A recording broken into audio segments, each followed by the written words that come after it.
The Michael Waddell Podcast is presented by Spandau Arms, in partnership with Folds of Honor and Spartan Magnaswitch System. Be sure to like and subscribe anywhere you get your podcasts. A couple different times, I would go with McCoy to a customer and be a trailer load of wood or a truck bed, and I'd help him unload the wood. But there'd be a guy like, all of a sudden I'm out there loading, stacking wood on the porch or around inside the house, and like, Michael Waddell, man, I can't believe you out here stacking wood. And I'm like, why would I not still do those things? Why, am I too good?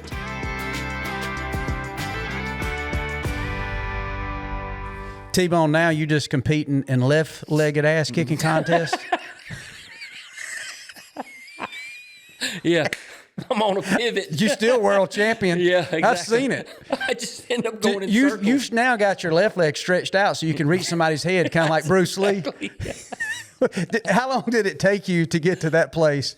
It was a lot of stretching, calisthenics? Yes, absolutely. I've been working with I'm forward. Has Rogan been showing you exercises? I mean, there's no reason a one-legged man.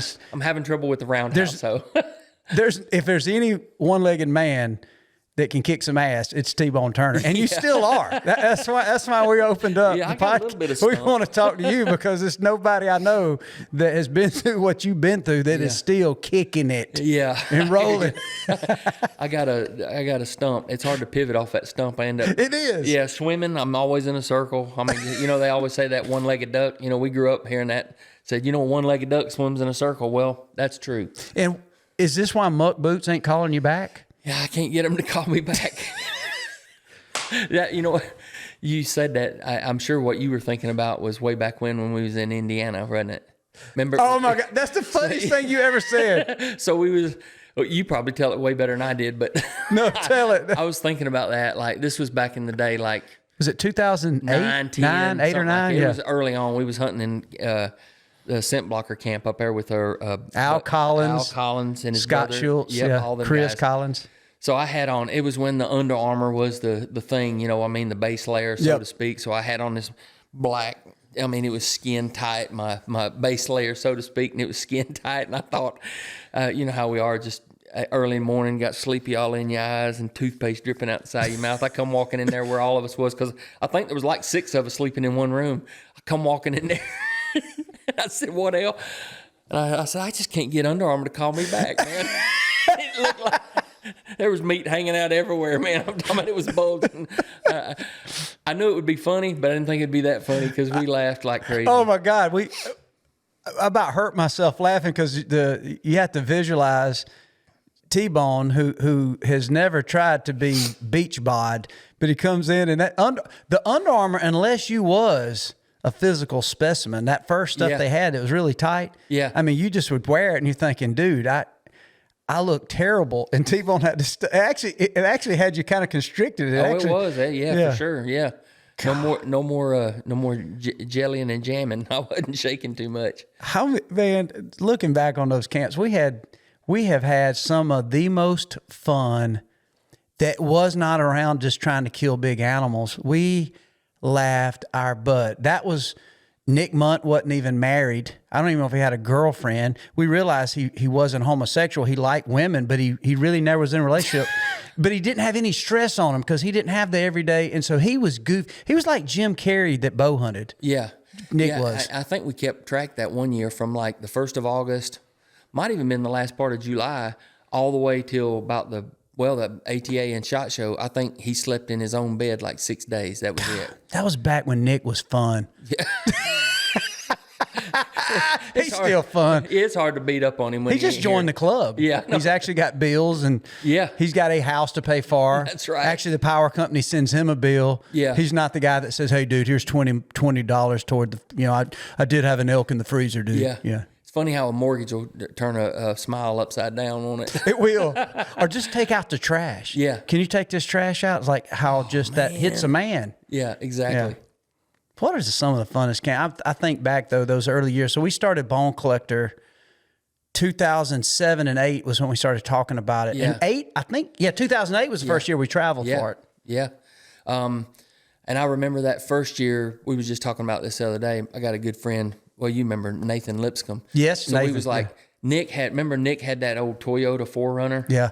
And like I had drawn an Iowa tag, and I was going before, I drew the tag before we even kind of formulated Bone Collector. So I was going regardless, but it just worked out perfect because it was that first year.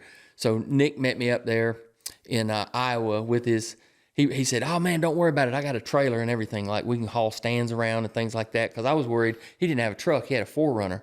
We had that little old 4Runner, and he brought this trailer. And I promise you, it was like, we called it the rabbit trailer. Cause I promise you, it didn't measure 4x6. And it had, the wheels on it was like this. And he drove it all the way down from South Dakota. And I guarantee them things was just humming. You could have lit a cigarette off the side of them bearings. The bearings. Yeah. They were just hotter than all get out. But that's what kind of made the beginning what it was. And what I was getting, my point was, is shortly after that, we started our Midwest run. Remember, in the early years, we would like leave right around Halloween and not come back till Thanksgiving. Right. And we would just be bouncing around to different states. We'd go Kansas. And so we was like, man, we're pulling a trailer. And remember the Steve Finch and Mark Womack? Mark and Steve. Yeah, they were going to have to, since we were a first quarter show, we were having to get the show out in January. And here we are, all the stuff we're filming has got to be edited and ready to go. So I can remember Nathan had a diesel Chevrolet Silverado. We borrowed his truck because none of us had a truck that could pull a trailer or anything. So we had a trailer back there, and we set up a generator in the back of the truck, and we had extension cords running to the back, me and Nick in the front, and Steve and Mark in the back. And they were editing show. Going down the road. And Steve was like, oh man, we can't do this. We can't run it off the generator. If something goes wrong, all the stuff will be lost. So he had this huge battery pack. And what it was is the battery pack powered the computers, and then the generator powered the battery pack, so that if there was a glitch, the hard drives and everything wouldn't lost anything. It wasn't running off straight power from the generator. Makes it was running sense. off the battery. Yeah. Probably one of the smartest things you ever done. It probably was. Yeah. Good. We're going down the road, and to borrow a truck, borrow that Chevrolet diesel to pull the trailer. I think it was your trailer. Because if you remember right, we didn't y'all bring a bad boy buggy or something? Yeah, we brought all that. But when we got there, remember we had some racks from when we was in Kansas, and we kind of redesigned the inside so that we could, like we was in camp at Tom McMillan's, and we're sitting there redesigning it, hanging up racks and trying to maximize the space of that trailer. So yeah, it was just everything that goes along with that. Just is the early beginnings is like you don't really realize how influential it's going to be for the whole ride. But man, that's just the great memories. It'd be real easy to sit here and be talking about, oh, remember that deer, this, that, and the other. But the good stuff is all the fire, the stuff around the camps, the to and fro, the traveling. Yeah. God, we were so excited. You're right. That is a unique point. We never, I think of all the conversations that we have, I don't know that we've ever talked about remember that big, we might say, remember that big buck? I got a really nice buck up there, but we'll never say, the 192 and 3/8 or the 181 or 170. I'm actually proud that we have always never let score really matter. No. Yeah, we all enjoy big animals. Yeah, it's a given. You want to kill a big mature one. Animals for sure, but yeah, it's a given. You want to kill the big one, but that, to say that's going to define that's going to define the hunt, that is not going to define the hunt whatsoever. None. Period. None. The rest of it, when anybody leaves out, I'd like to think that they're going, it's cliche. It sounds like, we have these conversations a lot, but it's the cherry on top. Is if you it is the cherry on top, because the rest of it is just the meat and taters. I'm talking about, you're going to have a good time. You can't wait. You've worked all year long. And I'm not speaking for us, so to speak, but the guy that saved up for 2 and 3 years to go on a week-long hunt, and he's gonna, he's looked so far to it, and he's shot the bows with his buddies in the yard. He's had the camaraderie and stuff of shopping, going to the stores, shopping, getting the latest gear and this. Can't wait to try out this tactic. Watched all the shows, gotten all the gear, dialed everything in, and then he's going with his buddies on this hunt. Even if he don't kill anything, I know that's the way we feel. It's going to be so rewarding.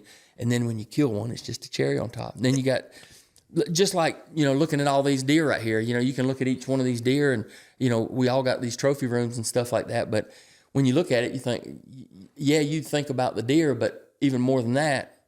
I borrowed all this from Babe Winkleman. That's right. But what I'm saying is like, it's not just a deer on the wall. There's a whole list. Unbelievable. A gaggle of memories that go with it. Unbelievable. You're right. And every one of them has way more meaning than what they score. As a matter of fact, and it's a God honest truth, half of the animals in here, and this is just one area that I got some of the animals. And look at this. I mean, I've got animals just laying on the end table here. They're kind of part of the decor, but I don't even know what they scored. I know they're pretty big animals, according to Pope and Young and our Boone and Crockett. But the trophy was that snooty. No, that's not. That's not being snooty. No, but the trophy or the story is what, if you and I were in camp, or Nick and I, or whoever it was that we were there, what is that hunt? And I always remember, like, that was the time, you come out dressed in the Under Armour and saying, hey, why come Under Armour won't call me back? Right. So you're right.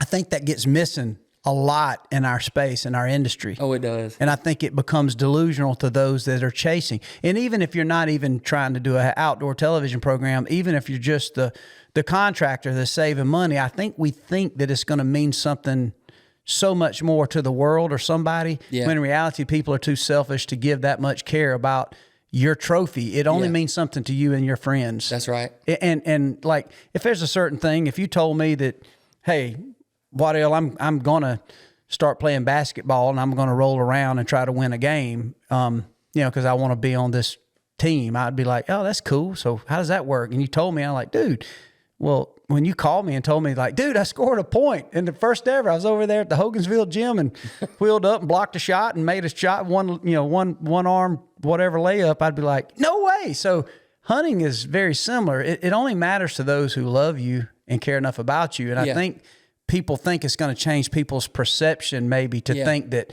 I will be in the club. I will be loved. Maybe there's a paycheck that comes with it. And now it's just like there's big deer everywhere. And it's certainly hard to obtain sometimes getting one of those animals in bow range. So there's definitely hard work, strategy that goes into it. But in the grand scheme of things, of people trying to raise families, pay the power bill, trying to figure out how they're going to buy a gallon of milk and a loaf of bread and some eggs, it's like, oh, good for you, bro. Good for you. High five, but you're not going to actually get any money from me. No, no, like, I'm not going to pay you to come speak at my kid's birthday party now. No, no. The chest pounding of being, that's for those that are after it for chest pounding to say I'm better than you. You're doing it for the wrong reasons. Or those guys that pull the trigger on something just to say that they got something, or they feel like they failed if they didn't get something. Correct. They're missing the whole meaning and the whole what you can get out of hunting and the outdoors and stuff, in my opinion. And I say hunting and outdoors, I mean, that's something that's positive in itself, but I'm talking about, like what we're talking about, the fellowship and the camaraderie. That's like, you see a lot of these guys that go on hunts by themselves, Yeah. I mean, like just them and that don't seem super fun to me. It seems no fun to me. No, I hate to say that. Yeah. I can't say that sometimes hunting or being alone in the woods isn't therapeutic. As a matter of fact, one thing I try to do every year for myself is, I love to turkey hunt, is I try to go and take a day or two, and sometimes I won't even take a shotgun. And typically I'll do it either on some land that I got access to hunt. I've done it on public ground. I've done it here at my farm, where literally life has gotten on me. I got a lot on my shoulders, and I'm thinking, tomorrow I'm not going to the lodge and spa and wellness center and do Buddha or whatever, whatever's out there. Yeah. I'm like, I'm just going and I'm going to hear turkeys gobble, work a turkey by myself. I don't want a camera producer, and I don't want anyone, because I got to get some stuff right within myself. I got to do some deep thinking. And so there's no better place than the woods. And then obviously we're all believers in God and Christ. And so it's a good place to be still, be alone, and listen and just kind of feel the spirit. And so I do that. But from the standpoint of a hunting camp, That's the beauty of what we have had a chance to enjoy.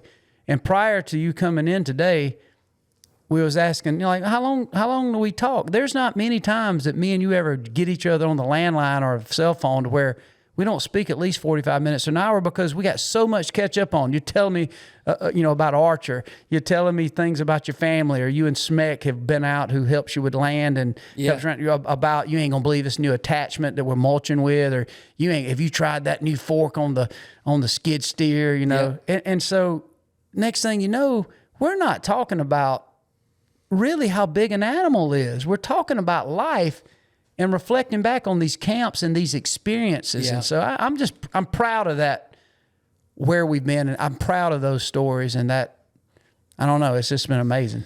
No, yeah, I know exactly what you're talking about. We had said it earlier. It's like, it bothers me, and it shouldn't be this way, but like, everybody thinks that we probably talk every single day. We don't. We text, and we have a group text, and we stay in contact. But when we do get on the phone, like you had said earlier, like you may need to ask me something, or I may need to ask you something, and in your head you're thinking this conversation is only going to be 5 or 10 minutes, just to get on, because I don't want to bother him. He's got a lot going on, or vice versa.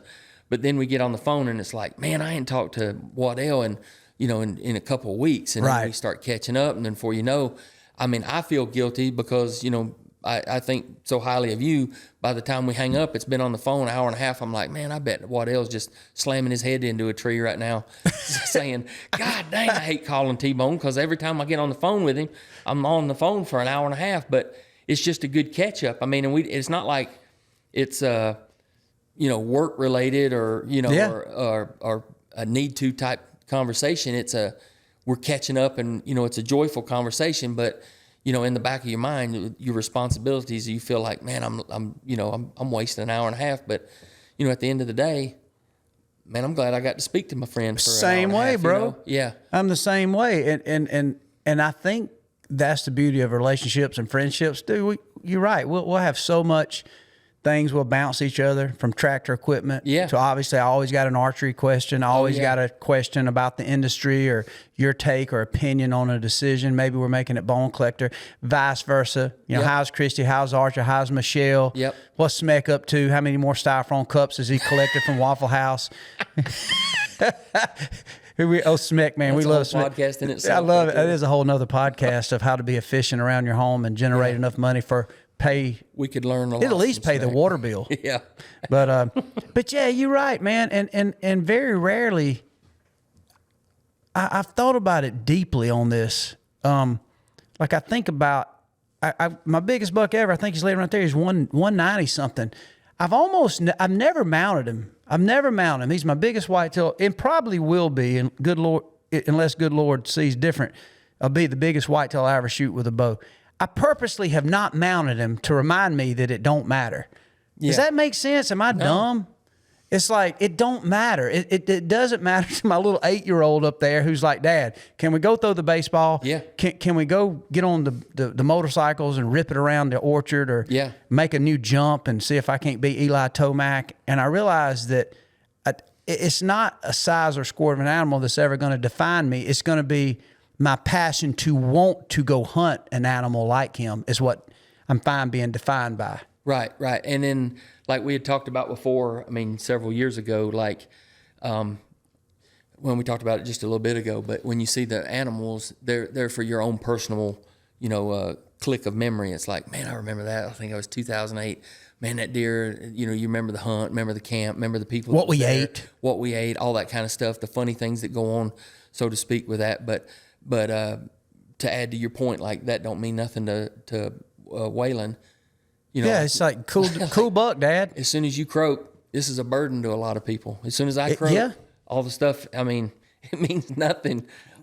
You might see it in a longhorn somewhere, but really, it's kind of a, it's like everything that you got at the house, you collected all this archery stuff. I look at it in the basement. I'm like, Michelle she's going to be cussing me like crazy when she has to clean this basement out. I always say, listen, most of us men are married, have a girlfriend, have somebody that means the world to us. And if you are a man that's married, I use this example. If you go by the biblical context, a man and woman in marriage should love each other more than any other thing. So your number one love and should be your wife. A wife should be their husband over your kids.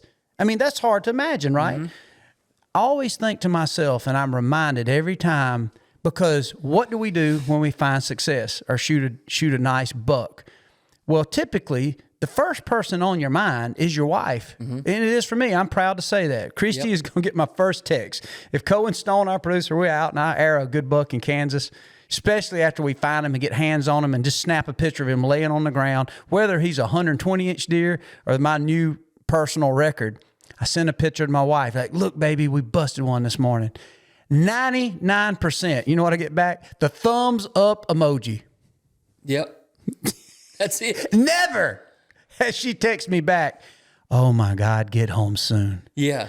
I just picked out some new lingerie. Yeah, you have finally did it, big boy. Yeah. You are so sexy. Do you think you might break 160? Yeah. Oh, Never. my God, please don't waste any time. Don't do any other things or B-roll around the camp. You leave and get home immediately because I need some one-on-one time with you.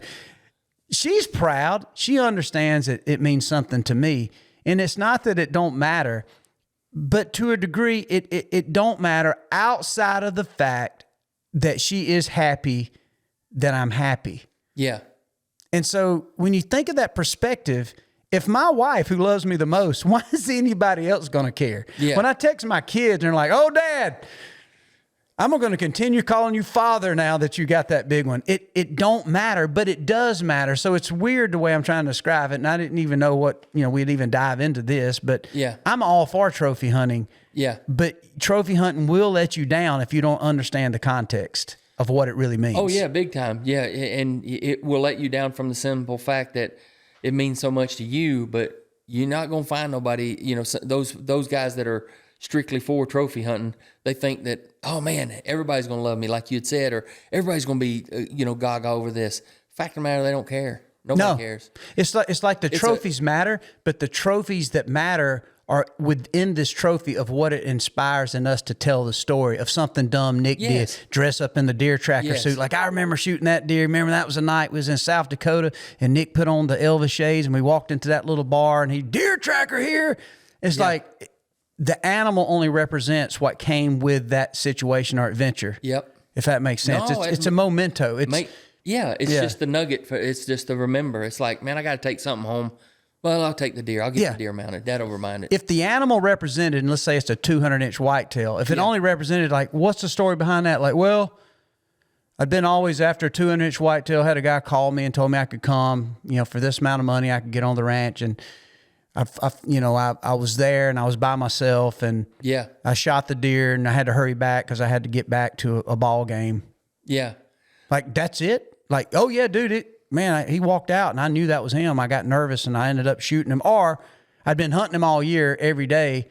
And I don't know. I just feel like there needs to be a little more with it. I think sometimes that can be enough, especially if that's what your goal is, to maybe close the coffin or close a chapter on an adventure. Yeah. That somewhat seems boring and stale adventure could be really meaningful. Yeah. But for us, and I think that's what I love about our bone collector and the brotherhood, especially me, you, Nick, we could sit here and tell you story after story after story of every animal, because most of these animals you have a matching head that would go with it. Yeah. And I helped you drag him out. Yeah. Or that was the time that we ate Mexican after we got back at Tom McMillan's and Jackie made, or I don't know. I love it. No, exactly. Like what you were saying is, when we're talking about this, we don't mean that we definitely want to make sure that everybody knows hunting is what you make of it. No matter how you want to do it, you can be a trophy hunter. We're going to celebrate, no matter what. We're just talking about how we think the masses feel about it, and especially the way we feel about it. Another prime example is of a hunt that I can't even tell you the details of the critters that y'all killed, but when you and Rhett were in moose hunting you got snowed in for 17 days, that took on a whole reality TV show in itself of y'all just keeping your wits about yourself. We got stranded up inside there the camp. Yeah. And I'm like, I think I do remember, I mean, this is the honest truth. I can't remember if you killed a moose on that or not, but I remember Rhett did, and y'all were crying and up, y'all were really tore up about it. But from that point on, all I remember is all the antics that went on in the camp. I'm like, yeah, I'd love to kill a moose, but I think I'd pay more money to be in that camp, in that situation, and hung out with y'all than I would be, to kill the moose. It was so fun, man. Red Akins, who's a great friend, but yeah, I'd never forget, we got delirious because I'd always hunted pretty much. That was my first time to hunt Alaska. And obviously I'd heard stories of getting stranded. And so it was one of those 10-day hunts that turned into basically 20. Yeah. And so Rhett having a conversation to where we had concerts coming up, and we get to this situation to where we didn't know when we were going home.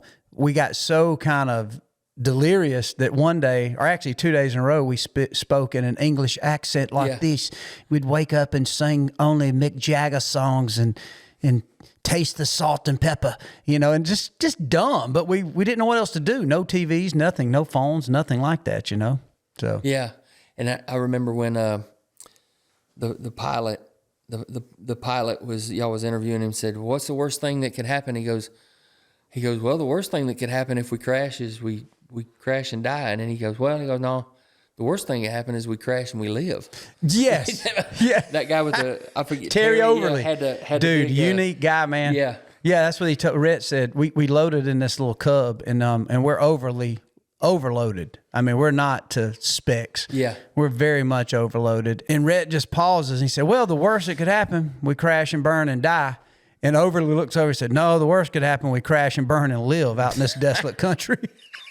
Dude, it took on the whole crap. Yeah, truth. That's true. True, yeah. Yeah. That was a great show. That's what adventure is, though. Yeah. Adventure, and the animal is part of that adventure. And so, yeah, I hope nobody thinks we're knocking the goal and the true trophy of getting that buck of a lifetime. And it could pertain to a certain score, maybe. But also in perspective, I've learned this about trophy hunting.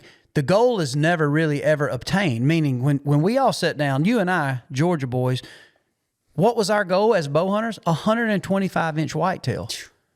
And how quick, once we got a 125-inch deer, well, let me try to get a 140 now. And then next thing you know, so you get to the point to where it's the trophy buck that's never truly taken. There's no really true trophy buck. Yeah. It's almost like, I almost think of deer hunting and elk and the size of an animal. It's almost like when you realize that's where the devil's on you. Like, if I can just get $1 million. Yeah. Well, when you get $1 million, what you want next? $3 million. Yeah. You might want that old super sport Chevelle with a 454 in it, but then you get it and like, maybe I can get a Ferrari one day. The finish line's always moving, isn't it? The finish line, the goalposts are already moving. So there's somewhere to where you got to keep pushing for adventure and keep pushing to not be satisfied. But there's a place in there you got to understand and take the reality of you did just achieve a huge milestone in your life. And sometimes we forget that our goal that used to be 125, that now we say, oh, that's a little buck, dude. That deer won't even go 130. That is somebody's buck of a lifetime. Matter of fact, it was mine and yours at one time. I remember talking of even situations that go outside of, say, hunting. You remember, I never get this, when we first had our first meeting about Bone Collector, and I was coming off real tree road trips. I had a lot of cool, exciting things happening in my life. I was getting a chance to do some stuff at the time with Gander Mountain. I had a first real paycheck coming. Like I felt like I was rich. I mean, in the scheme of things, I was, but I took all the money, invested back into it. We bought airtime, an outdoor channel, had all this thing. So I thought, man, I can't do all this by myself. So the first two, I am not talking about the fifth or sixth person or even the third and fourth. The first two people I thought of is T-Bone Turner and Nick Munt. I was like, if I can't get them, I'm just going to have to work harder, and I'll just do all these hunts by myself, and I'll just find people randomly to go hunting with. Because I was like you, I wanted a camp where we had a lot of energy. I didn't want to necessarily hunt people. I wanted to out fun people. Yeah. I wanted to out adventure people. I wanted to out laugh and just high five and make those memories and that. And yes, a big animal from time to time be part of that. So I remember our first meeting, and this is talking about goalpost. Nick Munt. I was like trying to figure out where we're at. You being way more of an entrepreneur, having a bow shop, which I can't wait to talk to you more about archery here in a minute. But we were talking about financials and where we at, what we needed monthly to survive. Me too. So we were likewise. It was obvious that I was going to fund this thing from the beginning and try to figure out. I was working on LLCs and trying to figure out how to trademark things. And we had kind of decided that Bone Collector is going to be what it's going to be called. We had the logo, I think, or we was working on it. And we were working on a logo. Right. But I remember we were talking about financials. I remember Nick Munt. I said, Nick, what do you need? You know, what do you need to survive? And getting back to the gypsy days. And he said, dude, if I could ever make $25,000, $30,000 a year, dude, I'd be set. That's what Nick Munt said. So I'm not calling him out. But you think Nick Munt could survive on $25,000, $30,000 a year now? So my point is, that was and I remember looking at Nick and I was like, Nick, I think we can get you there, dude. I think we can even get you a place. I think we can generate enough to where you could have your own apartment or something. But remember, back then he was only sleeping in his own bed 6 days a year. Yeah, I think he was sleeping in outbuildings. Yeah, exactly. Bridge culverts. He was. People don't know that about Nick. It's like, how did you find Nick? He was. Yeah. Nick was everywhere. Anybody could have found him. He might have slept in a room in your house. You never knew it. That's right. But you know what I'm saying? The goalpost moved. Yeah. Your goalpost has moved since then. Mine has too. Oh, yeah. Well, I mean, everybody's does within life like that. But I know, you know, I'm appreciative of you thinking of me and Nick. And, I mean, from the word go, like I tell the story millions of times, but it took me about 2 seconds to answer. Yeah, hell yeah. I mean, we didn't even know either, did we? No, it had worked out. I had just sold my store 2 years prior to that, and I was working at the store that had bought me. So, I mean, from a shifting gears type thing, it was just like the stars were aligning. It's like, what am I going to do next? And we still had the same thought, like you had said, from a brotherhood standpoint. It's just like we was trying to out fun and just showcase the camaraderie and the fellowship. And then, you know, like we said earlier, the cherry on top would be we kill a critter from here and then. But we had the mindset of, it's like, man, this may work 2 years, 3 years. And I'm like, well, hope for the best and prepare for the worst. So, you know, I'm like, well, and I always tell this plan B story too. You know, remember me talk about that, like me and you'll have we'll try this. And then I'm like, and I always felt this way. I mean, I really did feel this way. And you and I have talked about it. It's like if this fails or, you know, this don't work out, like, you know what, somebody will pay me to fletch arrows at their store, or, you know, I'll be able to grind out a living. And you're like, you know, Daddy's going to need some help, you know, hanging sheep. I can always guide a turkey hunter. Yeah, exactly. Yeah. Like that. And I kind of think that way now. It's like, I still do. You know, like plan B, it's like, you know, if this all ends, you know, like I still can do this, or I can scratch out a living. And I don't know if that's, you know, put in our head from a humble standpoint, or how we was raised of not having two nickels to rub together and like having to grind it out no matter what. You just got that mentality. It's like, yeah, I'll try this, but I can always do this. You know, I always got plan B, or, you know, like heating and air for you. And then, I mean, I've lost everything I ever knew about heating and air conditioning. Me too. Me and you both were heating and air guys. But nonetheless, I was like, you know, at least like there's always plan B, you know, because you're scared going forward. You're scared to take a chance. But yet it's always nice to know that I got this to fall back on, or I can do this after the fact. So, yeah. And then here we are. We're talking 18 years, 17 years later, and, you know, still plugging right along. You know, folks are, you know, sharing camps with us, so to speak, you know, through the TV lens and watching it on the outdoor channel and, you know, my outdoor TV, and they can relive all that stuff. And, man, it's been a blessed ride. That's for sure. It is. It's humbling. And it is what you just described. And I think that's probably one of the biggest blessings that we have, whether it's genetically or taught by our parents or just those that we were around, is there's nobody in our crew that's ever been entitled. And I mean that. Yeah. And that's why we've never had any kind of squabbles we couldn't get past, because yes, we all have our own self-worth. We all are entrepreneurs in our own right, and capitalists, if that's what you want to call it. But we don't feel entitled to that's what it has to be.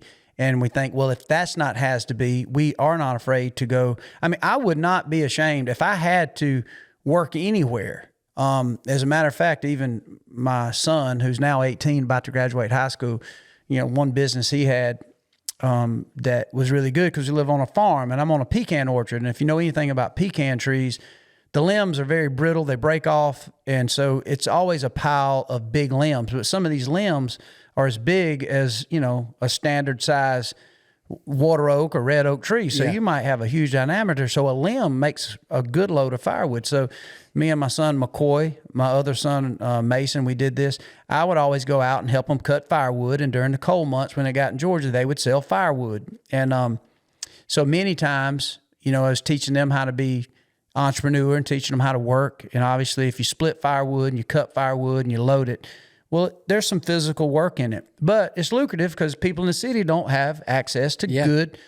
I ain't talking about sweet gum and stuff that don't burn. I'm talking about stuff that puts a good ash in there and good coals, like white oak, hickory, pecan, all this stuff. Anyway, a couple different times I would go with McCoy to a customer and be a trailer load of wood or a truck bed, and I'd help him unload the wood. Again, just helping my boy. He wouldn't pay me nothing. Most of the time, I end up getting gas and buy lunch on the way back or buy dinner.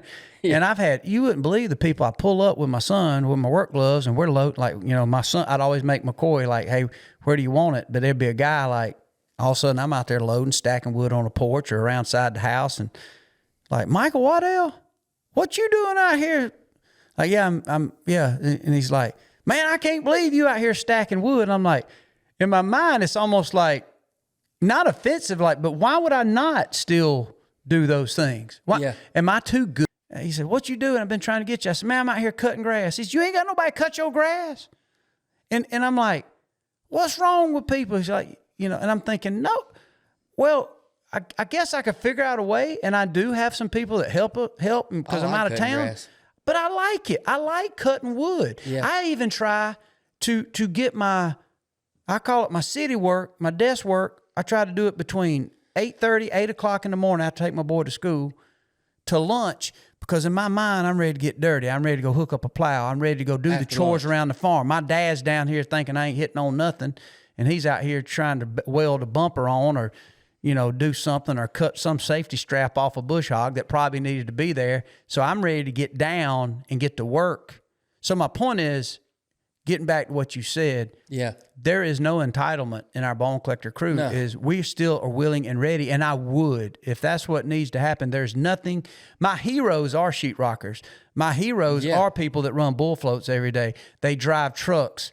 In some cases, they teach school. They're men and women that ain't afraid to jump in there and do the dirty jobs. That's why I've always liked the Mike Rowe and what he talks about, electricians and people who are on job sites and putting brick masons. I mean, Bill Joe Ellison, a black brick mason, was a pallbearer at my mama's funeral. If you don't think I didn't love and respect that man, if you don't think I was afraid of him when my dad put me on the job site and said, go over there and help Bill Joe mix mortar. I'm like, Dad, why? What did I do wrong? Yeah. Why are you putting me with Bill Joe? Not because he's a black man. It's because this dude is about to work the cornbread hell out of me. And if you think you stopping for a 30-minute, hour lunch break and go to the local cafe and sit and talk with your colleagues, hell no. It was potted meat and soda crackers, it was eat. And soon as you got that can in, like, let's go, boy. Let's go, little Waddell. Come on, get out here and let's go. Sardines. I'm like, Jesus, Bill Joe going to kill himself and me today. Yeah. And then you think, Bill Joe's 75, 80 years old. He's, you know who put my gate in and I called him. I said, Bill Joe, I was almost felt offended to ask him this. I said, Bill Joe, you still doing brickwork? He said, what the hell else I'm going to do? I said, well, look, I got a job up here. Would you be interested? He said, yeah, come on. He said, no, I ain't cheap. I said, well, Bill Joe, there ain't nobody I'd rather pay than you. Yeah. And he said, me and my partner will be out there tomorrow. And bro, I got teared up sitting and watching him work. Same stories, same can of Vienna sausage, pull out from under a little old long bed Chevrolet truck. Yep. Hands literally looked like he had done took them and drug them on the asphalt. yeah. Tough, calloused hands. If you don't think for a minute I don't respect men like that, and if you don't think for a minute I only got good at this is because my fear in life was to have to work side by side somebody like that. You ain't going to outwork them. And if you think there's any entitlement in that man, zero. I don't care if you're Republican or Democrat, you better go back and start reading a little bit of history. That ain't an entitled man. Not at all. And look, anyway, my point is, you're right. When you come from that background, I ain't gonna ever complain about getting up and trying to call in a hard-headed turkey. Right. We're gonna stop for a quick break, but please don't go anywhere. We got so much to come. Spandau Arms was founded with a simple idea. The best part of hunting isn't the gear, it's the memories. From the first rooster rise of the season in the tall grass to the last second opportunity on the target buck as sunset closes in. Spandau believes firearms should be built to perform, priced to be accessible, and designed to become an essential piece of your hunting story.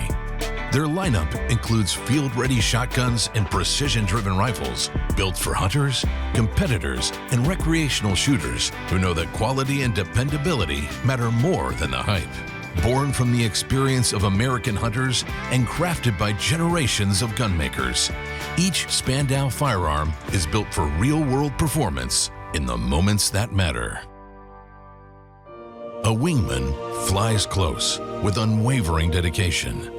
At Folds of Honor, a wingman stands with families of America's fallen or disabled heroes. The burial flag given to their grieving family is folded 13 times.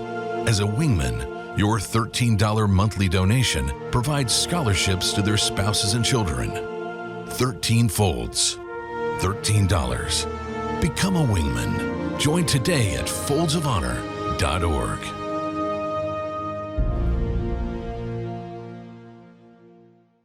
I baled hay. I helped roof houses, like commercial where you get tar and stuff. And this is a funny story in itself. Like we ran out of mops and we was having to get done. So we was having to spread the tar paper in between, and we was having to spread it with our hands.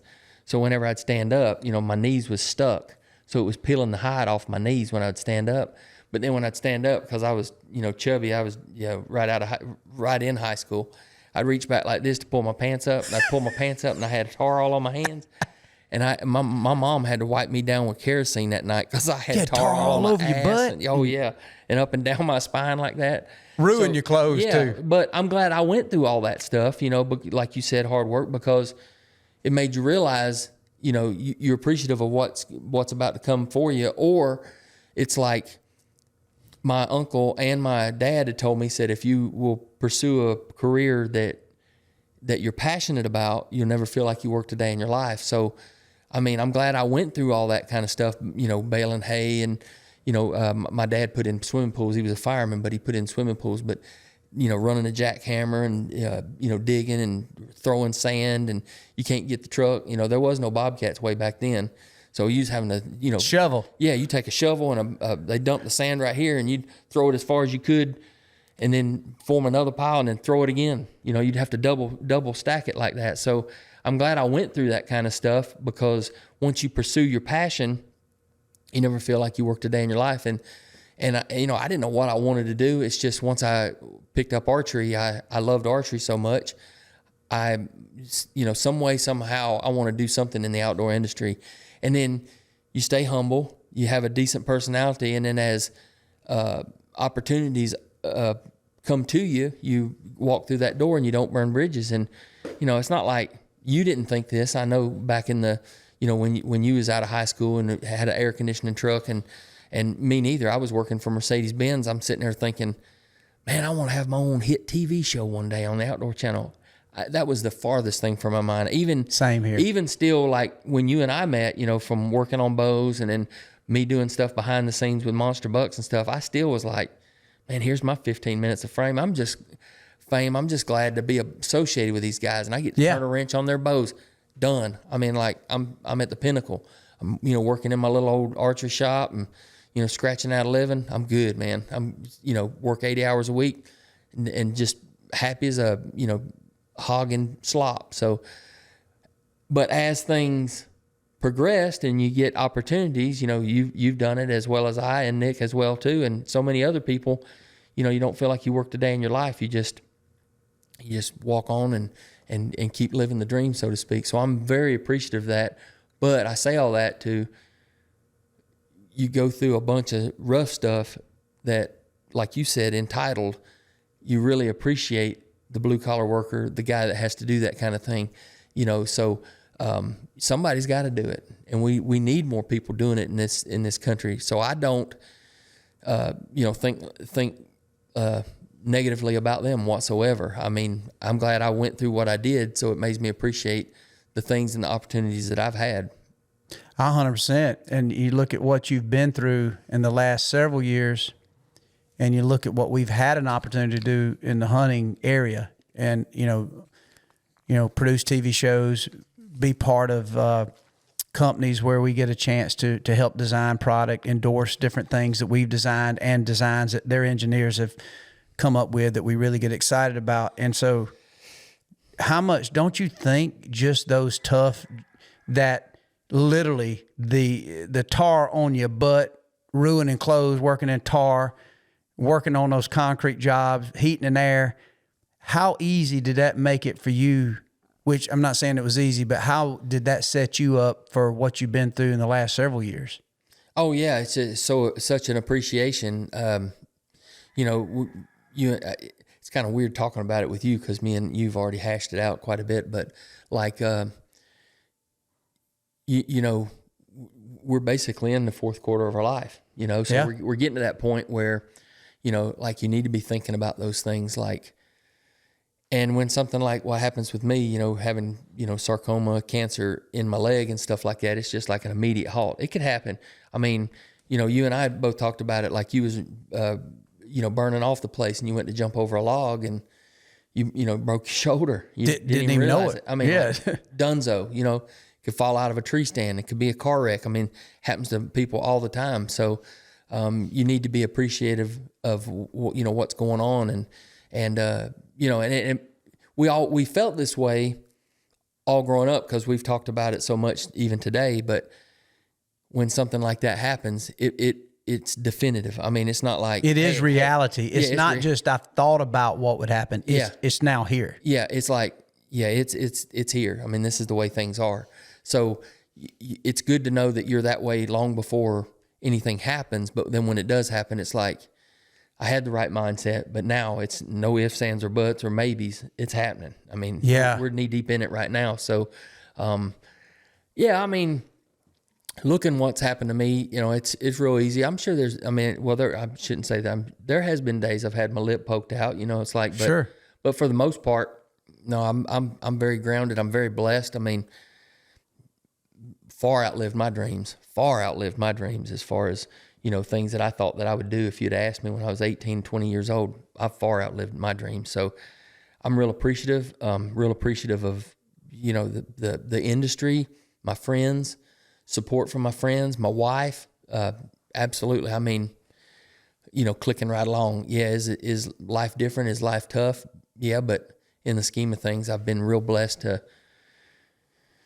work hard and put stuff away, and we gotta, I don't, we're secure, so to speak, so, as a man, you are, it's cliche again, talking about what bone collector means, but we're hunters, we're providers, and we're leaders. And I feel like, if it ended tomorrow, I've provided for my family and, hunter, was a hunter for sure. Fill a freezer, absolutely, so to speak. So I'm pretty content. You know what I mean? Like I don't mean that arrogant, but I think I've done a decent job, for my responsibilities as a man, so to speak. So I'm pretty happy with that.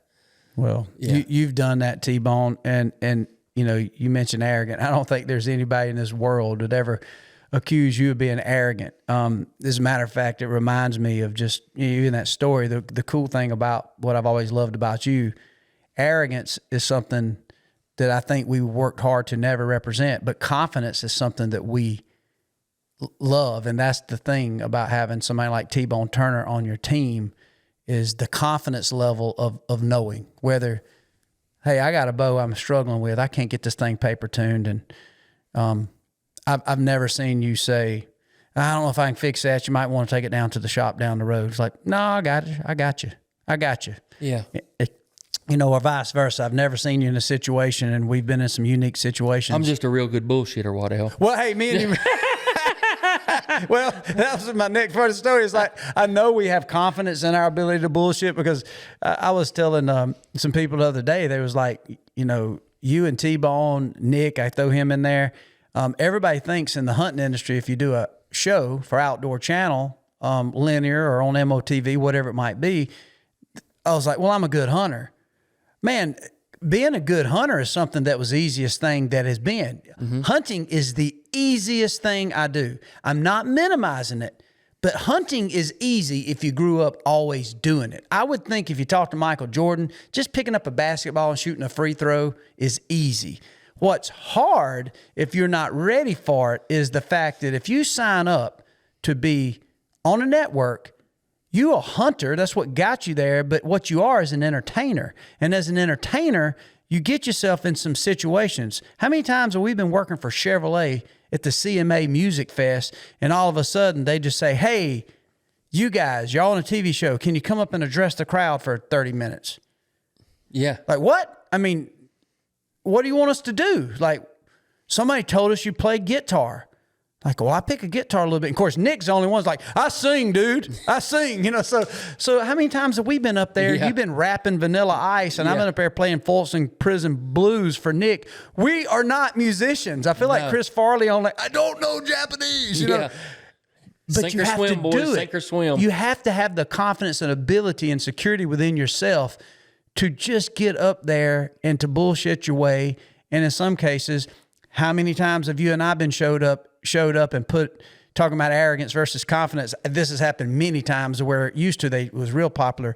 They might book me and you in to do, be bone collector, come meet Nick and Michael or whatever, and do seminars. Yeah. And they would say, bring your bow. We might have a little tournament or an archery contest or celebrity shoot off.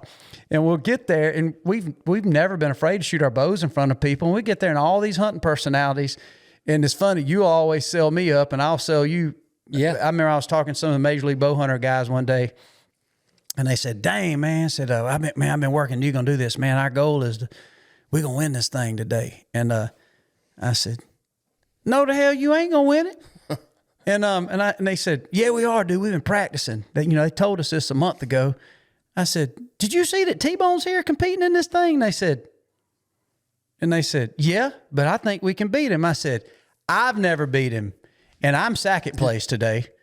And they said, what? And I said, you might get third, but T-Bone's going to win. I'm going to be second, and you might make third. And I never forget, that's arrogance, right? Okay, that maybe cross the threshold. There's a little bit of Deion Sanders in me right there, Yeah. And guess exactly what happened. T-Bone kicked everybody's ass, and I come in second. You won it. You remember that? Yeah. It was in Kansas. Yeah, I do remember that. Yeah. And that's happened a lot. But my point is, you want to be a hunting personality? You want to call yourself the bow guy? Guess what you better be able to do? Shoot your bow. You one hell of a hype man, Waddell. I appreciate I'm a hype man. But I almost... you know what? I started getting nervous. I never had any concern that you wouldn't beat me and everybody else. But then it hit me after I sold that whoop ticket because I got a little self-indulged. I thought, I don't know if I'm going to be able to get second. But I was so freaking happy. I was like, no doubt. I would have done the best post-game interview because... Oh, yeah. I predicted it. Yeah. So maybe there is something to this, what do you call it, the manifest? Yeah. Maybe I manifested that. That's right. Only for myself, not for you, because I knew you would win. You just needed that little extra attention in there, that it needed to mean something, almost like putting a 20 on it. Like, man, yes. You just need a little, Had you not done that, you might have been fourth or fifth, but because you did that. I had to. Yeah. That's another thing with those type things. I sometimes think you have to put yourself in an uncomfortable position to push yourself to succeed. Otherwise, if you say, I might do okay, I think you got to do it. And people, that's another commonly asked question for me. Like and I'm still out there, was at Dixie Deer Classic, went to the National Wild Turkey Federation National Convention, and man, people come by like, hey dude, out of you, Nick and T-Bone, who's the best archery shot, or who's the best archery shot? And I'm just like, without hesitation, T-Bone. Like, really? It's T-Bone? Like, it's T-Bone. Yes. And it's like, I mean, T-Bone would say, if it's him and Ace, Levi Morgan, he'd probably say Levi. I said, T-Bone's humble. But I said, but when it comes to me, Nick, and T-Bone, I'm telling you right now, I'm very confident in my ability to shoot a bow. However, I'm just telling you, in all the camps that we've done where we threw a little money down here and there on long shots or just consistency and cutting X's or hitting vitals, I've never beat T-Bone. The best I've ever done was match, but I've never beat him. And I've never have beat him. I've even tried to put myself in situations to where I think I could. So it's funny. I think that's important to say. Me, you, and Nick have probably competed as much with each other in our ability to entertain as we would what people would think who is our competition. We're trying to be our best because if I'm shooting my bow, I'm not worried about these other people. I've got to shoot my bow in front of you. You've got to go up and entertain in front of Nick and be goofy and fun in front of Nick after a couple Crown Royals, and he was a gypsy and didn't have nothing to lose.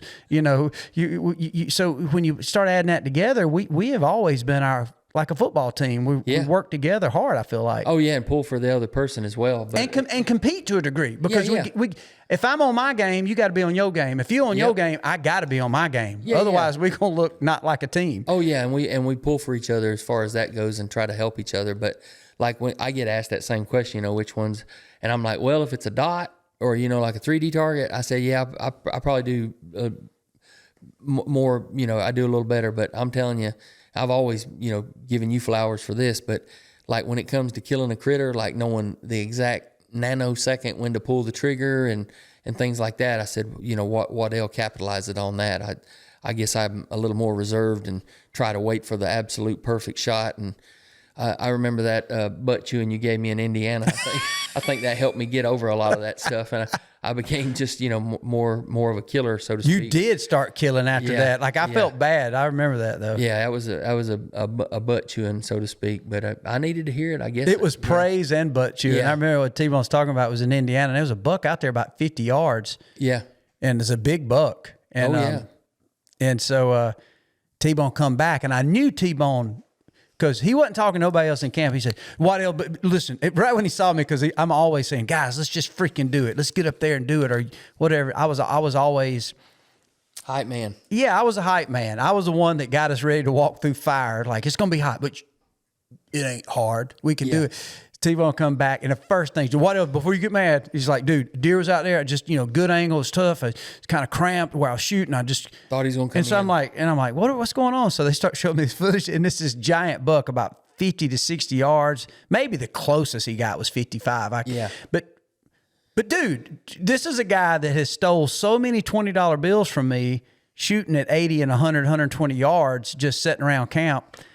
I'm like, T-Bone, why didn't you shoot? He's like, dude, I didn't want to wound it. We're hunting here. The Collins are letting us hunt, and I don't want to wound the deer. I said, T-Bone, you would have killed him. I would have shot. And finally, I chewed into T-Bone. I was like, there is nobody in this industry that can shoot a bow better than you. There's nobody more qualified. And T-Bone was just like the first baseman at the baseball game in, Little League. And I'm chewing him as a friend and then telling him how great archer he is, but also why that was the dumbest decision not to shoot. And literally after that, T-Bone goes on a killing spree. It's like almost like, okay, gear it down. I mean, Delta ain't gonna be able to put all this on the plane to take it back. And anyway, I do remember that. That was fun. Yeah, but to your point there, like I've always said, you've had the mentality of like, I got it. I mean, like, I've given you praises. So like you have two veins, 3 arrows that don't even match weight wise, which would drive me absolutely insane. Yeah. And you're in there, you're like, oh man, I got him.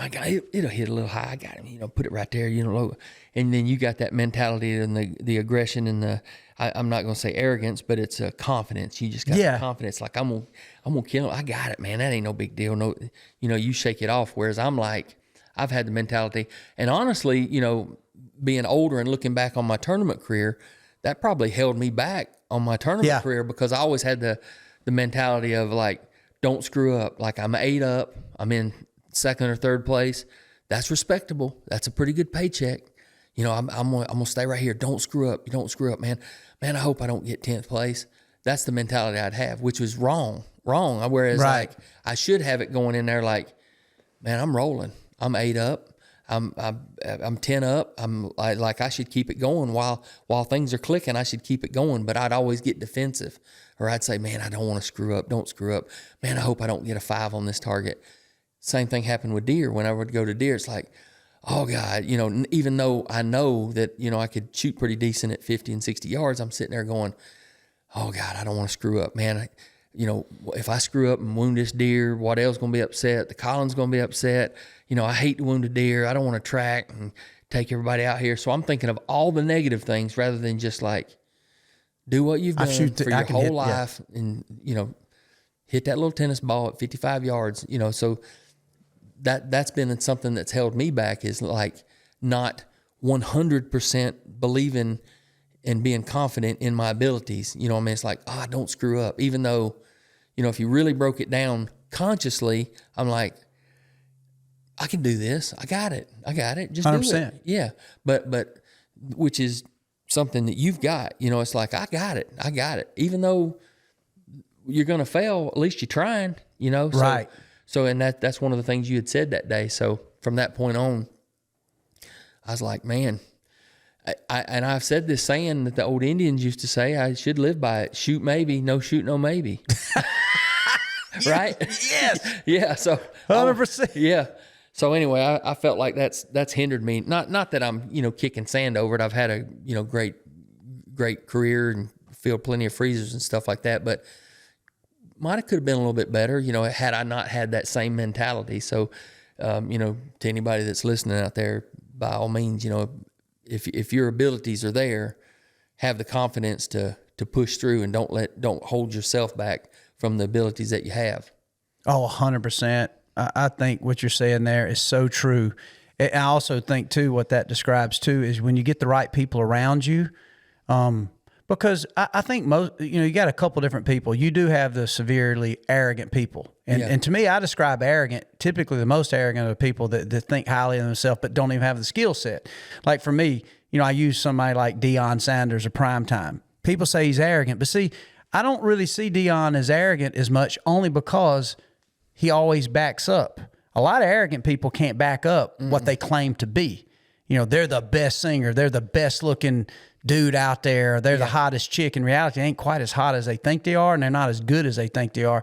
And so confidence is different. And you have to have the friends around you that can say, hey, this ain't your forte. Look you straight, like T-Bone, you're trying to race dirt bikes. I don't know that's going to, let's get you out of that. That 50-yard deal on a deer, you can kill him every time, T-Bone. Don't ever hesitate. Remind each other what we're great at. And so I think that is one relationship we've had to where, we're Gen X, so we're definitely are not sugarcoating.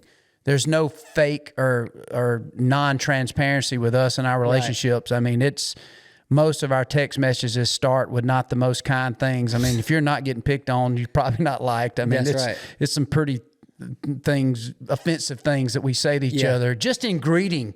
Yeah. And that's in our out of love. Maybe that is a Gen X thing. I think, that's just something. You better be pretty calloused. You better be pretty tough. And and that's across the board on all my closest friends, So anyway, with that said, I definitely think that's the right friend group. They push you and remind you of what you're great at. They also are quick to tell you what you suck at and to pull you away or to push you to be better. And you think, man, that guy was being a jerk, or that guy was doing this or that. But in reality, it's just a sign that they love you, because I think of my enemies, I'm never trying to push them to do better. As anything, I have to make myself be kind to them. Yeah. They say you got to love your enemy. That's a hell of a hard thing to do. Yeah. But sometimes the person you love the most, maybe it is your kid, and maybe this is why my wife is on my ass all the time. Maybe she really loves me. Christy really loves me because she's on me every day. You can do better. Yeah. So at the end of the day, I think that's it. It's like, we'll tell ourselves that anyway. I mean, me and Nick Munt, we call him the game hawk. He comes in and I'm as hard on Nick as I am anybody, because I'm like, Nick, nobody cares if you kill a big deer. Freaking bring back old Nick, do this, do that. And he gets so mad at me. I am fun, Nick. And, we have such an amazing relationship to where, he can tell me to shut up. You're talking too much, which I do. Yeah. Or I can tell him is like, quit worrying about. I mean, I always laugh at Nick. You're talking about how much game hog he is. We go to Blake Shelton's ranch, and I can promise you, which you need to come, not even hunting. If you can just get there, just be in camp. Yeah. When I tell you it's the most amazing fun camp, well, it's one of the first times in a while to where I didn't even want to be in the deer stand because I want to be back playing guitars and laughing. He's built a game room up there that looks like freaking Chuck E. Cheese, And so you got all these cool people in camp. We're laughing. We're cooking, frying up, cube steak from elk and, literally frying up turkey that we shot the spring after, killed a white-tailed doe, and we're grilling back straps. So we're having so much fun. Well, Nick just disappears. Like he ain't coming back because somehow he had gotten a trail cam picture of this giant buck down by the river. And I'm like, Blake, why did you show Nick this deer? He said, dude, I didn't think you'd sit out there all day on him. Nick just missed it. Like, you've got some big buck, Nick. You're not going to be able to go back and relive this experience with Blake and Gwen's coming over and hanging out with us. But that tells you about Nick. The dude is just hardwired into this big buck, and so even he finally kind of cracked and started hanging out with us a little bit more, only because it started raining a lot. But my point is, who else snatches you in line and tells you these things other than if I'm doing something, Nick would tell me, you would tell me, I can tell you, vice versa. That's friendships, that's relationships, and I think that gets misconstrued too. Oh yeah, the love of a buddy. I mean, it might be a hard pill to swallow at first, but you appreciate it. 2 days later, you think about it. It's like, man, he really cares about me. It's tough love. It's like what your daddy would tell you or something like that. Yeah.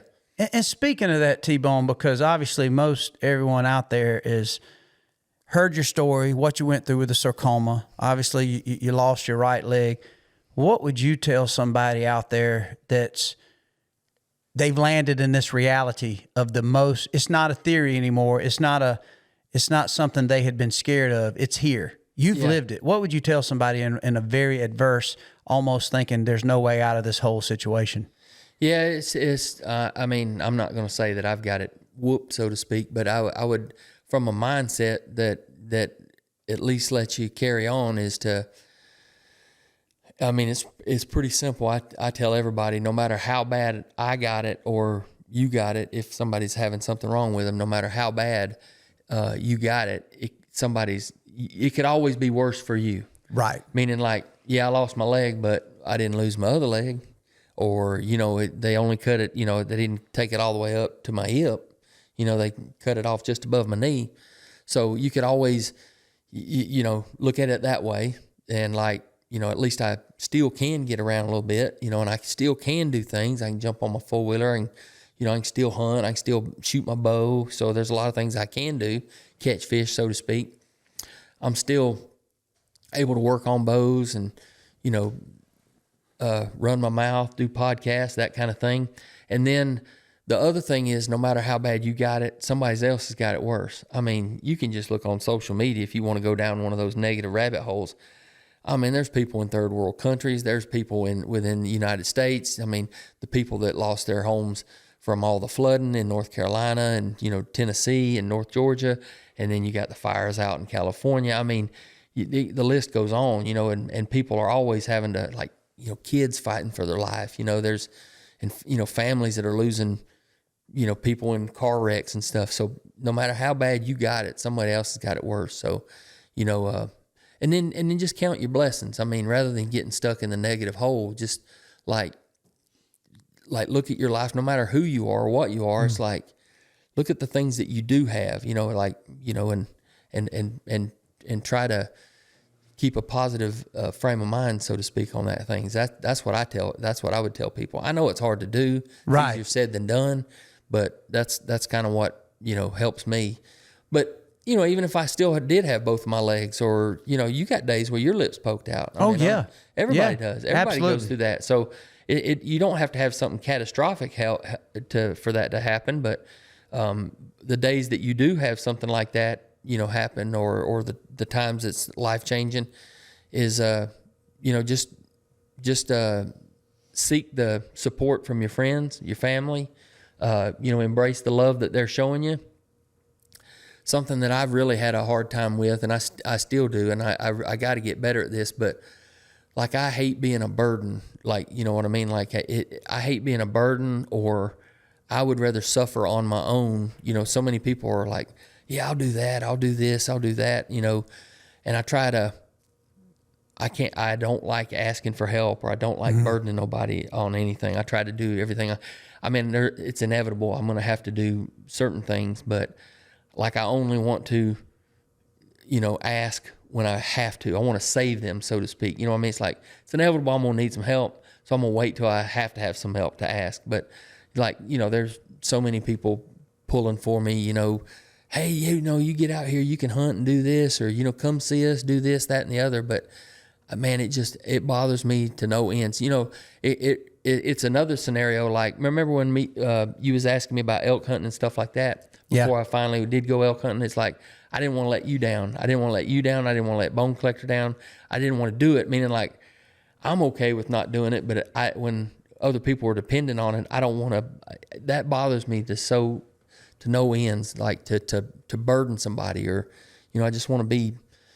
When you've been independent kind of all your life, you know, and then all of a sudden you have to deal with that. It's pretty tough pill to swallow. So I struggle with that. Like you know, thank goodness for, you know, my buddy Smeck, my wife, you know, they do so much for me, but I just want to just ask the bare minimum. You know what I mean? I don't want to be a burden to nobody, you know, because you see so many people that get drugged down and just are not respectful to the people that are taking care of them and stuff like that. I don't want to be that way, and I don't want to be that.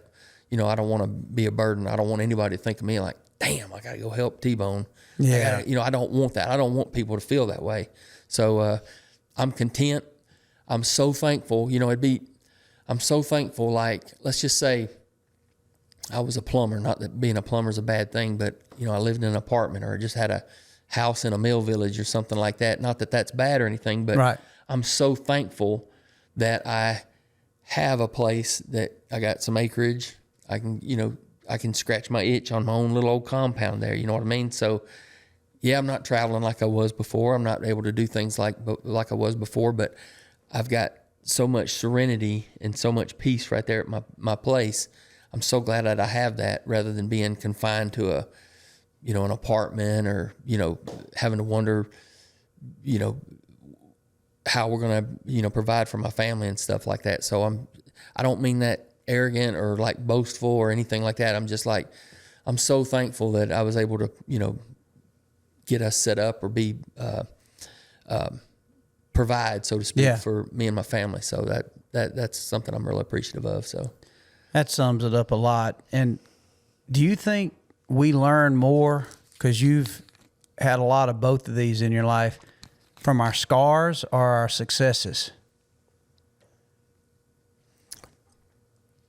You know what I mean? I think, yeah, I know what you're saying. Like, well, I think both. I mean, I think both. I think the number one thing you learn from more than anything is our age. You know what I mean? Yeah. Like, you know, when we were young, you look at our dads and you think like, man, they don't know popcorn from buttermilk. You know, they're you know, grandma, she's dumb. She don't know nothing. But there's a lot to be said for the older generation. The wisdom. Yeah. When you live life, there's not a better experience on, you know, so young people out there, you better be listening to the older generation, because they kind of know what they're talking about, you know, and we're getting into that. I mean, we are that, meaning like hindsight is 20/20. You can look back. Yeah, it starts becoming more clear, don't it? Yeah, crystal clear. Like, you can look back and it's like the clarity of what you should have done and how you should have done, and, you know, appreciation and things like that. It's just, the clarity is second to none when you get, you know, in your 50s, so to speak, and even older, you know. So you see you know, don't think bad about a 70-something-year-old man sitting on a park bench or whatever. It took a lot to get him to there. I mean, he's got a lot to be able to, you know, share with you and tell you, and you know, make sure that you're on the right path. Don't think that he don't know what he's talking about, because he knows what he's talking about. The older generation is something to listen to.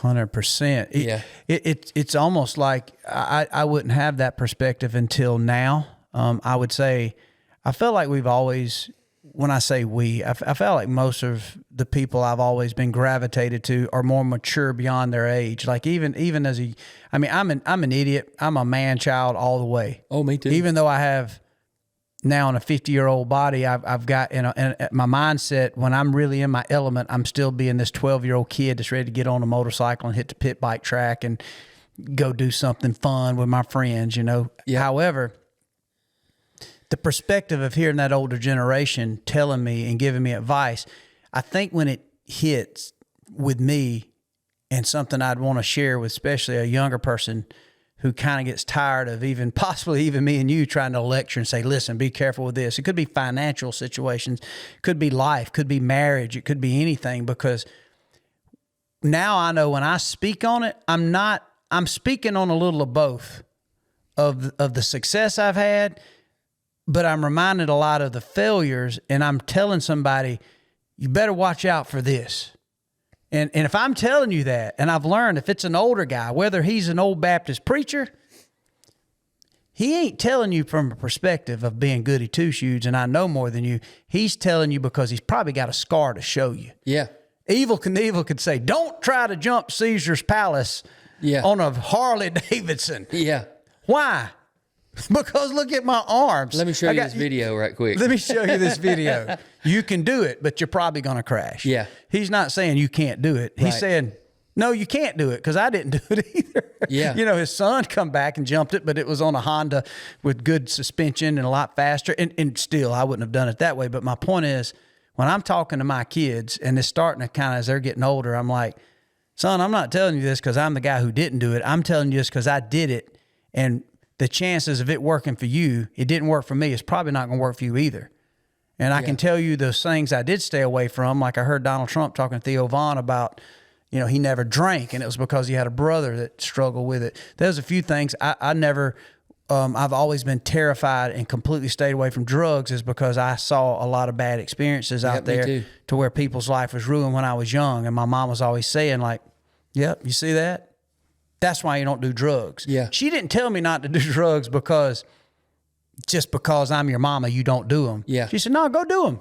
But that's what you're going to be like. Yeah. That's what's going to happen. Yeah. And I'm thinking, oh my God.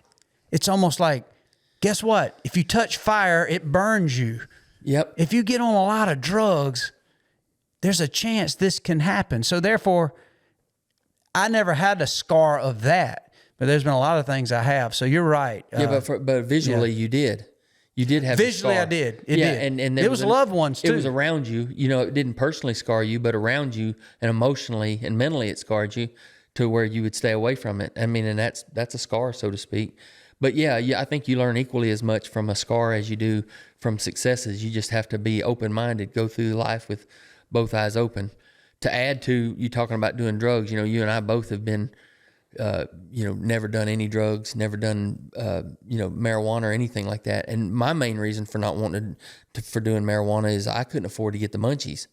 So, yeah, I mean, can you imagine? So, I mean, you already that was like my scar. You already like the Cheeto, didn't you? Exactly, yeah. Cheetos was bad enough, so I had to stay away from the munchies. So that's why I stayed away from it. So, that's what T-Bone, I remember T-Bone said. He said something about what kind of food you like. He said, anything with a toe in it. Cheetos, Gardettos, combos. Doritos. Yeah, that's what Nick always said. We'd do seminars. He'd say, he goes, yeah, T-Bone's got a toe fetish. And then he'd rattle off all of them, yeah. And everybody in the whole audience would go, ooh, thinking I like that, sucking on toes or something like that, which I don't, by the way. No, I know, Not even close. But he said, yeah, he likes Doritos. Gardettos. Combos. Yeah, exactly. Oh, God. Fritos even. But, God, it is amazing. What a crazy journey. What a crazy adventure we've been able to live. And obviously it's hard to even put in words. It's hard to even describe some of these opportunities and things that we've had a chance to be part of, that we've seen. And it is amazing when you think about all the different animals and stuff we've chased, to where that was the cherry on the top. The reality has been these things that we have learned, that we talked about. I mean, how much we learn a lot about business. I never thought when I got in the hunting industry I'd need to know business. Yeah, we still learn. I mean, you look at someone that seems to be savvy in business and you're like, how do they got it figured out? But I think if you ask them, they're still figuring it out too. They are. Yeah, and same thing with us. I mean, you just seem like, outside looking in, it's like, man, we're dumb as a brick on business, man. We could be doing so much better. But fact of the matter is other people are making mistakes too. Yeah, they might be a little, up on that, but it's just a easier pill to swallow just by talking about that. But yeah, I hear you. Like, I would have never thought that I would have had to make business decisions, running around killing critters and filming shows. But you gotta be. I mean, when you're in business for yourself, you gotta make those decisions. Well, it's almost like what I've learned is sometimes it's easier to stay in what you're comfortable with. Like, there's certain things I don't want to do. It could be a decision, especially in business. I've never gotten comfortable calling myself and thinking as a businessman, because I don't really like business. I'm not attracted to it. I'm not attracted to the serious part of what business pertains. So I'm not comfortable with it, but I've learned that I have to push myself to get into those uncomfortable situations. Yeah. Life is not going to allow you. Otherwise, you would be getting back to losing your leg. You would be completely in a depression, out of control, and there would not be a true soul left in you. Right. Because this is uncomfortable. Oh, yeah. You never pictured yourself in a chair. You never pictured yourself without your right leg. And so I've learned that that's when you learn how to be a true champion is when you put yourself in an uncomfortable position. Sometimes you don't have a choice. Yeah. But sometimes I have found that I will challenge myself. Like, I want to try that. That's going to be very uncomfortable, but I want to see what it would be like. There's a few of those that I've quickly checked out, went into, and I quickly got back out. But at least I said I tried it. One was, I used an example a couple of years ago. I said, man, I've always loved motocross. Ricky Carmichael, Eli Tomac, these guys are the best athletes. And I thought, man, I went and bought me a 450 and, one of these new 4-strokes, built me a track. And my goal was, as corny as it could sound, like, I'm going to win me a race. I'm going to win an amateur motocross race. And when I tell you I was riding pretty good and gotten pretty fast, even started running, I was still had a little chub on me. I wasn't like, just eating grilled chicken. I was still, throwing in some grease and eat some fries with it and some bread. It wasn't like I was on that, because I still had a life outside of it. But when I got out there in my first race and wrecked so bad trying to ride over my head, and I did it twice, I thought, especially when I was down hunting and I couldn't draw my bow after this bad motocross wreck, I thought, I'm probably not going to win. This is uncomfortable, and by the way, it hurts. I got back out of it, but I'm so proud that I tried. Yeah. I failed, but I still succeeded in the attempt. Yeah, we were all, I think everybody that had anything to do with Bone Collector, producers and all of us was like, oh my gosh. This is the dumbest idea. We got to get him out of this phase big time. Not that we don't all love motorcycles and motocross, which we do, but I mean, why can't he just go sing in church? I know it, man. Wait, can't we do deep sea fishing or something? Can he go frog gigging? Get into frog golly. Yeah. I would tell people, and that's all I'd want to talk about. I'd be like, man, I got me a new Yoshimura pipe, and I'm hitting that double. That triple I hit once, but I don't know. It's like, and y'all like, don't try it. I'm like, why would you? We're supposed to encourage each other. Like, you're gonna die. Yeah. Anyway. But we did have some good times going to the Loretta Lynn's. That was fun. Setting up a bow for Ryan Villapoto. And then we went to, Durham Town a couple of times. That was fun over there. We was eating fresh turkey that we had, killed. I was thinking about that. Didn't we do a show on that? Didn't we do a Bone Collector show? It was included in it for sure, yeah. I want to go back and check that out. I had my youngest boy, Waylon, was asking me about those days. Like, when y'all used to go ride, Dad, y'all used to go ride at motocross tracks? Like, yeah, dude. Went to Durham Town. Remember we hung out with Ricky Carmichael? Oh, yeah. God, that was the coolest thing ever. We didn't, I don't think we planned on that. That was in Vegas, didn't. Wasn't it? Yeah. I thought that was in Las Vegas, the SEMA show, and Chevrolet had that Bone Collector truck. And matter of fact, Kid Rock was there, John Force, remember all those cool characters. Yeah. And I get all these people back in this green room, and me and Jackson, especially, who works for Bone Collector, we're like, dude, freaking the GOAT, Ricky Carmichael, number 4. We're freaking out. And so my wife, Christy, just walks over to Ricky before we even met him yet and said, I just want you to know my husband is going to be German and man boy and man child and fanboying you all night. And he said, "Oh, really?" And remember, he didn't hunt much, but he knew of our show a little bit, and so since then we still keep up on text. And exactly, I didn't even know she told him this, and sure enough, we was just over there, and I was like Chris Farley off Saturday Night Live. Hey, do you remember that time you and James Stewart? That was awesome. That was awesome. Freaking out, dude. Yeah. And we ended up hanging with him. He was the coolest guy. Yeah. Just a great dude, man. But that was, yeah. But we're hunters. How are we hanging out? I know it. How did that happen? I know. Opportunities were wonderful. Who would have thought that, like, Villapoto would have, been a bow hunter or whatever. I was flabbergasted by that. Oh, I was too. Setting it up in the Kawasaki, the mechanics. The pro trailer. Yeah, the pro trailer. I'm sitting back here setting up a bow in the pro trailer. I mean, pinch me. That's crazy. Yeah. One of my favorite bone collector stories is, while we're kind of name dropping, we might as well stay on it. I never forget, we did that deal for Cabela's in Texas. Yes. And you remember somehow the wires got crossed, and I said, "Hey, guys, Jack Ingram's playing tonight, and they would like for us to introduce Jack Ingram." And so somehow between our shows, where we always would sit around and pick a guitar sometimes or have a country singer on, we'd play a little music. I mean, we don't do it as much now, but a lot of times that's what we would do for kind of life around camp, is Nick be singing and playing and you be beating on a bongo or something, whatever. Yep. Somehow the wires got crossed. I had been told that me, you, and Nick get to introduce Jack Ingram, hype up the crowd. I thought it was going to be like the FM DJ. "Hey, everybody, welcome to Austin, Texas. This is K537. We're going to come to you live. How y'all ready to party?" That's what I thought. I mean, that was probably the voice I thought I needed to use. Right. And I'm, "Yeah, my buddy T-Bone. Hey, T-Bone. Yeah, buddy." I thought that's what it was. So just before we get ready to go in to introduce Jack Ingram to, I think if I look back, about 10,000 people out there. Yeah, it was a big crowd. It wasn't just like a 300-person, grand opening of a store. It was a concert where they sold, Ticketmaster sold the ticket. So I'm excited and nervous enough about that. Like, dude, this is cool. Sitting back there.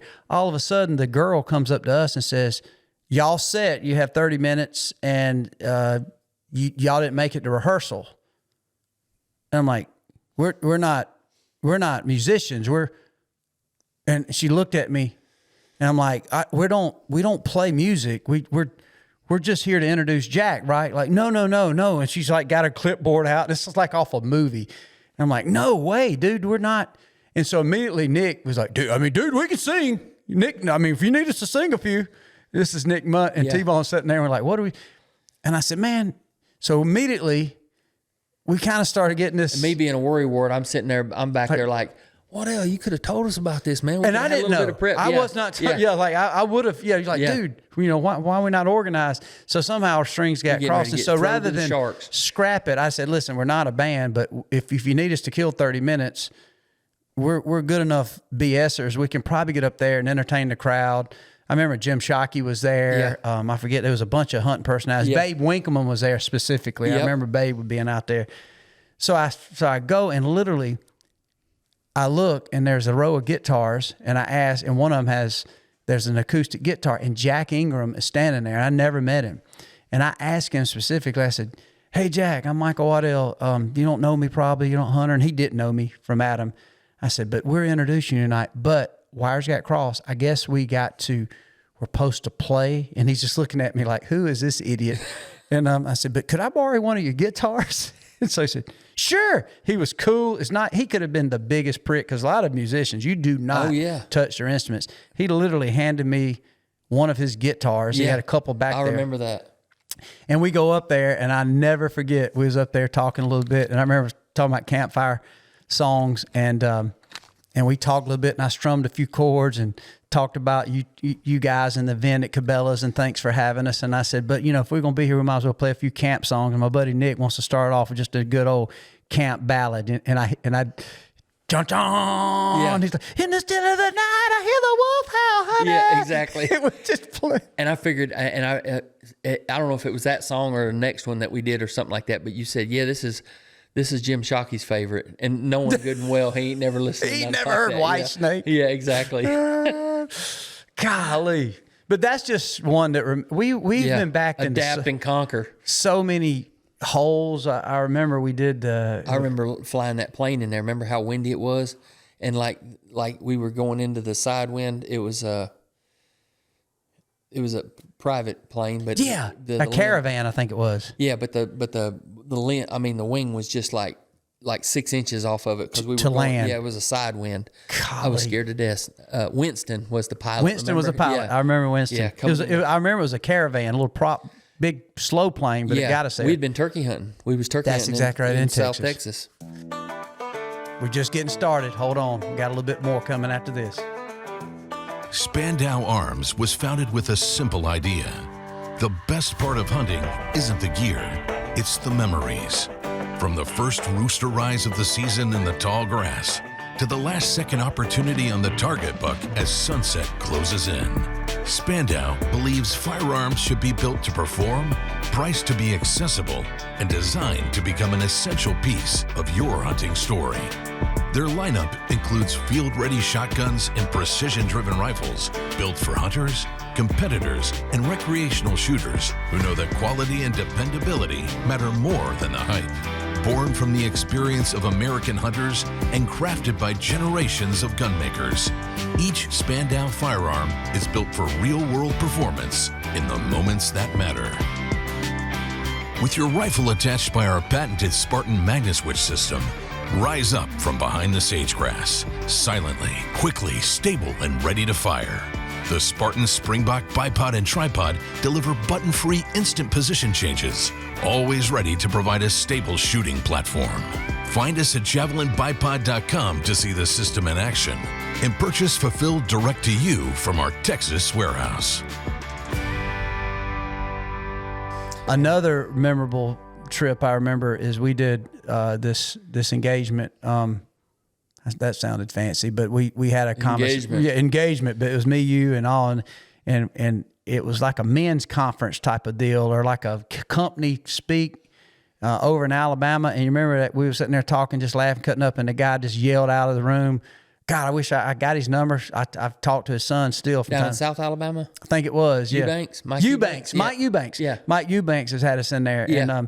And the guy yelled out and he said, Waddell, you can't kill no turkeys. He said, you hunt them easy turkey. I got some turkeys you can't kill.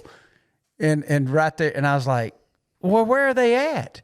And so literally, talking about be careful what whoop tickets you put on somebody. We got to laughing, cutting up. And he said, I'm tired of seeing you kill all them easy turkeys. He said, why don't you come kill some of these hard Alabama turkeys? And so my initial response was like, well, I hunt Alabama all the time. There's not many easy turkeys in Alabama or Georgia. Yeah. And I was like, well, I said, and I remember telling him, I said, you give me your number, and if you give me permission to come hunt your ground. Now, granted, I remember because this is all on stage. This is live, This is not, there's 300, 400, 500, 600 people out in the audience. And you're having this conversation. This is not just like you and talking to one guy. No, it's not like behind everybody is in on this. He's telling the whole crowd that I can't kill these turkeys. I remember that. We can't kill these turkeys. And so I said, well, I ain't got nothing to lose. I said, give me your number. And, I come down there, I like to have your number. And I said, you ain't that far from me. I can drive over there in an hour and a half. And I'll drive over there. And he said, well, these turkeys, you can't kill them. And I never forget, just before I sure enough took the guy up on it. Ended up, the guy had 1,000 acres. So I'm like, oh, dude, after I got talking, I'm like, dude, and I'm like, how many turkeys are you hearing? I said, man, we always hearing some turkeys, but you can't kill them. They hard. And I'm thinking, oh my God, gobbling turkeys. This guy's, I said, you don't mind me shooting them? He said, you ain't gonna kill one. And I'm laughing. So anyway, we go over there, and day before we go to plan, there was a distant relative that had passed away, so he couldn't make it. And so I talked to him. He said, look, I'm gonna send my son over. And one of my foremen's on a job. He said, and they'll meet you and you'll go hunting. And his son was an awesome dude, man. Cool guy, hardworking guy, good hunter. We show up, and this is no lie. Myself, the son, and his foreman all had killed. We killed 3 turkeys before 9:30, 10 o'clock. And so I called him, I forget the gentleman's name, and I called him, I FaceTimed him. I said, hey, these turkeys you said couldn't kill. And I'm panning down and I'm showing him these turkeys. And I said, they are dead. Your boy done killed one. I done killed one. I said, what other property you got, homeboy? and this guy is just a shit kicker, fun, hardworking construction guy. Yeah. He says, pan back down to them turkeys. And I pan back down. He said, that ain't the ones I was talking about. Oh, he did That's not. what he said. Everybody knocked my head off on the moose. He said, yeah. He said, that ain't the turkeys I'm talking about. And we laughed. And to this day, I still keep up with them. But amazing experiences. Oh, dude. yeah. I remember that event too, because Mike had us, like so many times that, you and I have worked a bunch of banquets between NWTF, Whitetails Unlimited. We've worked so many banquets. A lot of times people come in as the speaker or whatever, and they're just the speaker. They stand up there, they talk for 10, 15, 20 minutes. And, but I guess I built a little niche for myself, and I know you've been involved too, but it's like whatever they need, it's like we're here. Read the room. We're not here for 20 minutes. We're here to read the room. So like I basically, over the years kind of took on the MC type position. So, we're there to raise money. So I want people to have a good time. I want people coming off their hips. So, I mean, we're making fun and, like a comedic show and, drumming up business for each game and stuff like that. Well, we did the same thing. Remember, they had a live auction down there. That's we right. stayed up on the stage, man, and we went to work. So. You are a master at that. Yeah, if I have an auction, T-Bone's going to be the guy. We went to work, man. We're hey, and I guarantee, Mike was like, wow, man, we just expected you guys to get up and talk for 15, 20 minutes and and kind of meet and greet or whatever. But no, we there to raise money. I mean, it just goes to show you, we're not afraid to work or unload some wood with your son, that type of thing. So yeah, we'll raise some money and kill your turkeys. I'm real proud of that. Yeah, that worked out great for us, didn't it? Golly, well, man, I know we've been talking a while. And they took us to eat barbecue. They did. We ate barbecue. We do eat a lot of barbecue. We eat a barbecue. It's funny. This is an inside track, and somebody's gonna feel bad when they probably hear this that's been around me and T-Bone, because we are country boys. But anytime we go somewhere, everybody just assumes me and T-Bone just love pulled pork and barbecue and ribs and stuff like that. It's like each town that you land in, they're the only ones that's got barbecue. They're the only. Yeah, like, dude, I'm gonna take you to a great barbecue place, and me and T-Bone immediately like, we'll go to Outback Steakhouse, or is there Longhorns around here? Or you don't want that. Oh, Eddie, man, he cooks a good. I'm good with a sirloin steak. Yeah, I know it. Is there a piece of fried chicken around this place? And then like I'll get back from an event, or you get back, and like I'll say, yeah, I was in Ohio. I had 2 events up there, and you'll ask like barbecue. Yeah, barbecue, man. They had barbecue. I know. Right when you land. My buddy Daniel Thomas is watching this and probably like, they don't like barbecue. It's not like we don't like barbecue. I do love, but sometimes you might have your mind on just a good old cheeseburger. Yeah, exactly. You might literally have thinking about old Zaxby's chicken strips. Or I don't know. Exactly. Yeah, steak, or some popcorn Texas shrimp Roadhouse. at Captain D's. Exactly. I don't need nothing fancy. Exactly. Oh, we got barbecue for you. Oh man, they've been having them ribs on the spit for like 12 hours. They're just gonna fall off the bone, man. I know it. Yeah. Well, changing gears a little bit, T-Bone. Definitely, there's no way we can have T-Bone Turner and we don't talk a little archery. What are some of the things? I heard something the other day, and I think I heard it. I know I did on your TikTok. Aren't they talking about moving the standards for AS or the speed? What is that? They're not. I brought it up. I've been thinking about this I'm being arrogant there now. But no, you're not. This is experience. No, the standard is, and this might take a little while, but I want to paint a picture on yes. this. So I want to specifically compound archery bows, I guess, right? Or yeah, well, it's not. So going back, the standard in which bows are tested. Okay.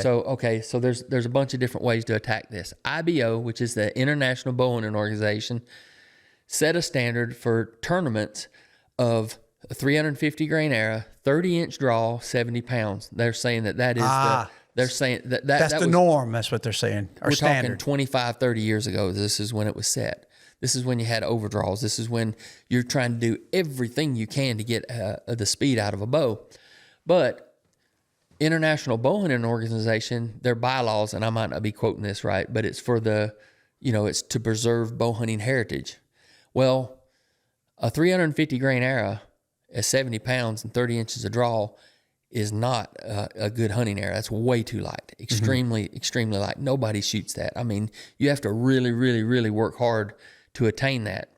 On top of that, this day and age, 70 pounds, I would say, is not the norm. More people probably shoot like 65. Correct. All right. Yep. And then 30-inch draw is not the norm as well. That's not the norm either. Yeah, 29, or I'd even dare say like 28 and a half would be your meat and potatoes. That'd be your average guy, you know. So my proposal is we need to change that. And here's the reason why. So everybody tests their bows based off of IBO speeds. You know, it's a norm. It's like this car does. If it's rated for 300 feet per second, that's on this standard that you just described. It's a standard in which everybody can wrap their heads around. It's like this bow shoots 350 on these standards. You know, this car does, you know, a 0 to 60 in 3 seconds based on this horsepower. It just lets you know. Okay, so Chevrolet and car manufacturers don't sell their cars based off how fast a NASCAR goes. Right. So IBO speeds are kind of a fallacy, so to speak. So they say that, like, let's just say this bow manufacturers, or all bow manufacturers do this, but this bow shoots 350 foot a second, IBO legal is how it's said. That's 350 grain arrow, 30-inch draw, 70 pounds. 350 foot a second. So in all their advertisements, everything you see on social media, YouTube, paper magazines, everything, it's like, how fast is that bow? It's 350 foot a second. So everybody out there is impregnated with that in their head. That's how fast their bow is. But based on that. Okay. Now let's switch gears to the consumer. So the consumer is researching. He's only buying a bow every 5 to 10 years. All right, hey, I'm going to get this bow because it's 342 feet per second, IBO legal. It's what they say it is. He don't even really know what IBO legal is, most guys. Correct. So he goes to the store and he goes in there and he says, "Yep, I think I want this bow. I want this brand right here." And it's fast. It's fast. That's fast. That's 350. real fast. Yeah. The shop owner sets the guy up. He's a 28.5-inch draw, only pulls 65 pounds. And setting him up with a good hunting arrow. You know, it's going to be in that light end 425, high end 525. Right. That's 400 to 500 grains, let's just say. 450 to 500 is that's hard to beat. Yeah. So he sets him up with a setup, rigs the string up, and says, "Oh yeah, I'd like to see how fast my bow is." So he walks back there and he shoots it through the meter, and it pumps through there at 271. Now this guy just spent nearly $3,000 or more on a brand new setup. Carbon riser, aluminum riser, top end bow, all the good sights and stuff. He's been planning on this for over a year, and he's been reading all these specs saying this bow shoots 342. And he just spent $3,000 that he had to dang near get a divorce over from his wife to spend that money on a brand new bow to justify it. And then here it shot 271. He's not even breaking 300 feet per second. We're talking 70 feet per second slower than what he was sold, said. really, yeah. The manufacturer don't care because they got him to buy the bow. You know, they don't have to deal with it. It puts the dealer in a bad space. So I come from the independent dealer. So that dealer has to talk this guy off a cliff saying, because the guy, can you imagine you just made a bad purchase? It's like, man, I just got taken advantage of. Oh my gosh, This bow's 70 foot a second slower. So now the guy has to do therapy. The dealer has to do therapy to the consumer because he spent $3,000 and that guy's flaming mad. Why isn't my bow shooting this fast? Why is it not 340? He just bought a Lamborghini that'll go 120, but it said it go 250. That's right. And so he's having to talk him off the cliff. So as soon as that guy walks out, he's got a bad taste in his mouth towards the dealer. He's got a bad taste in his mouth towards the bow manufacturer. He goes, all this is a lie. And then that's going to trickle down, and I don't like bow hunting. I don't like archery. So there's a bunch of negatives that go around it. My proposal is let's bring those numbers down to a more reality, and that would be either a 28.5-inch draw or 29, 450 grain arrow at 65 pounds. And let that be the AMO standard. AMO standard was the way AMO, which is Archery Manufacturers Organization, which was way before the ATA show, their standard was 30-inch draw, 60 pounds, a 540 grain arrow. That was the AMO standard. Really? Yeah. I didn't know that. Yeah, okay. that's some 30, 35 years old. That was their standard. But when IBO came out, those numbers are pumped up. You know, those are larger numbers. So we adapted that. That's what we went with because, you know, speed sells. But it's not, you know, I'm trying to alleviate, what does it matter if everybody adopts a certain standard? You're still showing the efficiency and the speed of the bow, but at least it's going to make it easier it's going to be better for the manufacturer in the long run. We're going to have more positive feels out there as a bow hunter, and then it's going to make the guy feel better about his purchase. It's going to be easier for the dealer as well. The dealer's going to like it a lot better too. And you can always, you know, bump those speeds up. Wouldn't you rather know that, like, let's just say the standard is 28.5 inch, 450 grain arrow, 65 pound, and let's just say that speed ends up being 281. And then you come in and you're a 29.5 inch draw. And then you can pull 70 pounds. And I got you at a 450 grain arrow. That bow says it's doing 281, but I'm going to pop you through the chronograph at 300. Guy's doing high fives. Bro, what a purchase he made. I just made a great purchase. It's the same bow. Same bow. It's a different mentality. Shows the same efficiency, but it gets all the good feels and a positive energy towards everything, towards the manufacturer, towards archery, towards bow hunting, for the consumer, for the guy's wife, and especially the dealer. The dealer shouldn't have to go through that because he is the guy that has to look the consumer in the face. And, you know, like, he feels bad. It's like, man, this guy's fixing to spend $3,000 and I want him leaving here happy, because if he leaves there happy, he's going to tell 15 more people, yeah, go see, you know, T-Bone down there. That's a great point. So you tell me, of everything that I just explained to you, and anybody listening too, where there's a negative about changing that to that. I would add to that, T-Bone, tell me one person who's bought a bow that bought, let's say, a 330 feet per second IBO rated bow that's shooting 330 feet per second. So my point is, take that same bow, that guy who did, you know, let's say he was thinking it's rated at 290, but then he shoots it at 310 because he can pull another 5-10 pounds. He is another half inch to an inch longer in draw. Yeah. He does decide, instead of that 500 grain arrow, I'm going to shoot 450 grains. So he shaves off 50 grains there. Now he's pumping 310, 320. All right. The same guy who did all that is still not going to be at 350 where it is now. No. So he's still going to be at 310. He's still going to be disappointed. He's still going to be a little bit mind screwed, as like, what happened? Vice versa, if he's thinking he's going to pump out 280 to 290 on the rating, he shoots 310. He's got the fastest car on the circuit. That's right. He's leading pole position. All good positive feels. All good positive feels, and if you're spending that $3 to $4 grand on a boat, you are thinking about that. That's a lot of money. That's a lot of money. Yeah. You want him feeling good about his purchase. You want him to, you know, to be able to spread the word, the positives about archery and about hunting and to the masses. Whereas you don't want him to, like. I like that. Have you been able to talk to any of the officials or the people in charge yet? I made a post about it years ago, and then I've talked about it. I saw the one on TikTok, I think. Yeah, well, we did a live with my buddy MFJJ and Scott Evans. He has a shop up in North Georgia. MFJJ owns Podium Archery. Josh Jones, great guy. He's putting out some fantastic content on YouTube. I mean, Is it mother or is it most followers, JJ? Well, you can imagine. MF is MF. Yeah. I got you. Okay. His name's Josh Jones. It's MFJJ. Kind of like Josh Jones. Ira F and Dean. Yeah, exactly. IFD. Yeah, they might be cousins. They're cousins. But great guy. I mentioned to them, I told this whole story, and they're like, absolutely. You know, everybody thinks about it, but nobody attacks it. But I've kind of made it, you know, my proposal, and, you know, we talk behind the scenes as well with MFJJ's influence in the industry as well. We're going to go to the ATA. We're going to talk to manufacturers and stuff like that, because if it's the norm across the board, everybody adapts it. I don't see where it's a negative. I'm even going to talk to the IBO as well, and, like, you know, you guys are hanging on to this. Even their tournaments don't even do this. Like when I shot IBO, it was 350 grains, 5 grains per pound, 7. They don't even adapt that now. They still have 290 max that you can only shoot so fast.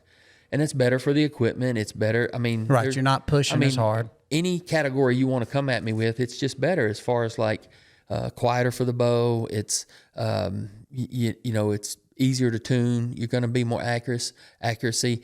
And anybody that's ever shot a bow, that's really tested your pin gap, whether you're shooting 280 feet per second or you're shooting 320 or 30 feet per second, we all know that if you're shooting 320 to 30 feet per second, it's harder to tune a broadhead, it's harder to tune the bow, and it's a lot noisier. And the only time that you're gaining anything on your pin gap from under 50 yards or definitely under 45, which very, very, very few people anywhere shoot past 45 yards. I mean, true. In a hunting situation. On average, there's people. Yeah. It does get done, but we're talking like way less than 5% of the shots are over 45 Correct. yards, big time. So from 280 to 320, you're only gaining beyond 50 yards on your pin gap. And if you're going to be taking a shot beyond 50 yards, you're going to range find it. You're going to really dial it in. Yeah. So there's really not that much advantage to shooting 320 something feet per second if you're checking off all the pros and cons. So by dialing it back and keeping people hunting in that 260 to 290 range, which in my opinion and most people believe is the sweet spot. I do too. If you can shoot the most pounds you can pull, the heaviest arrow that you can, or not the heaviest, but the heaviest and best FOC, and still achieve that 270 to 290, you're in my opinion, you've got the best killing for most all North American game for sure. And you got the tightest pin gaps from like say 45 yards and end. The bow's quiet. It's tunable with as efficient as bows are today. It's extremely efficient. So, if we're checking off pros and cons, like I told you, there's just so many pros to all that, to building a bow like that. And then with this new standard that we're testing all bows, the new norm, because if we're throwing those numbers based off of that standard, it's just going to have good positive feels for the consumer. Like I said earlier, the consumer, the dealer, the wife, the manufacturer. Yes. It's going to benefit everybody. So I want to make a push towards that. So I plan on doing the legwork and stuff like that, and trying to get as many people. I like it. Go, I mean, you'd have my vote on it, because even though it's not top of mind, because now you speak of comfort, and you speak of confidence. I don't think of that, but now that I do think about it, every animal that I've ever shot, from when I first got into bow hunting when I was around 12, 13, to even now in a professional career where I do a lot of bow hunting with my Hoyt, every animal I've shot has been between that 260 and 290. So a little bit by default, a lot of it is leaning on people like you that I trust in my equipment. And now there's times I varied my arrow weight, sure, based on what I was trying to achieve.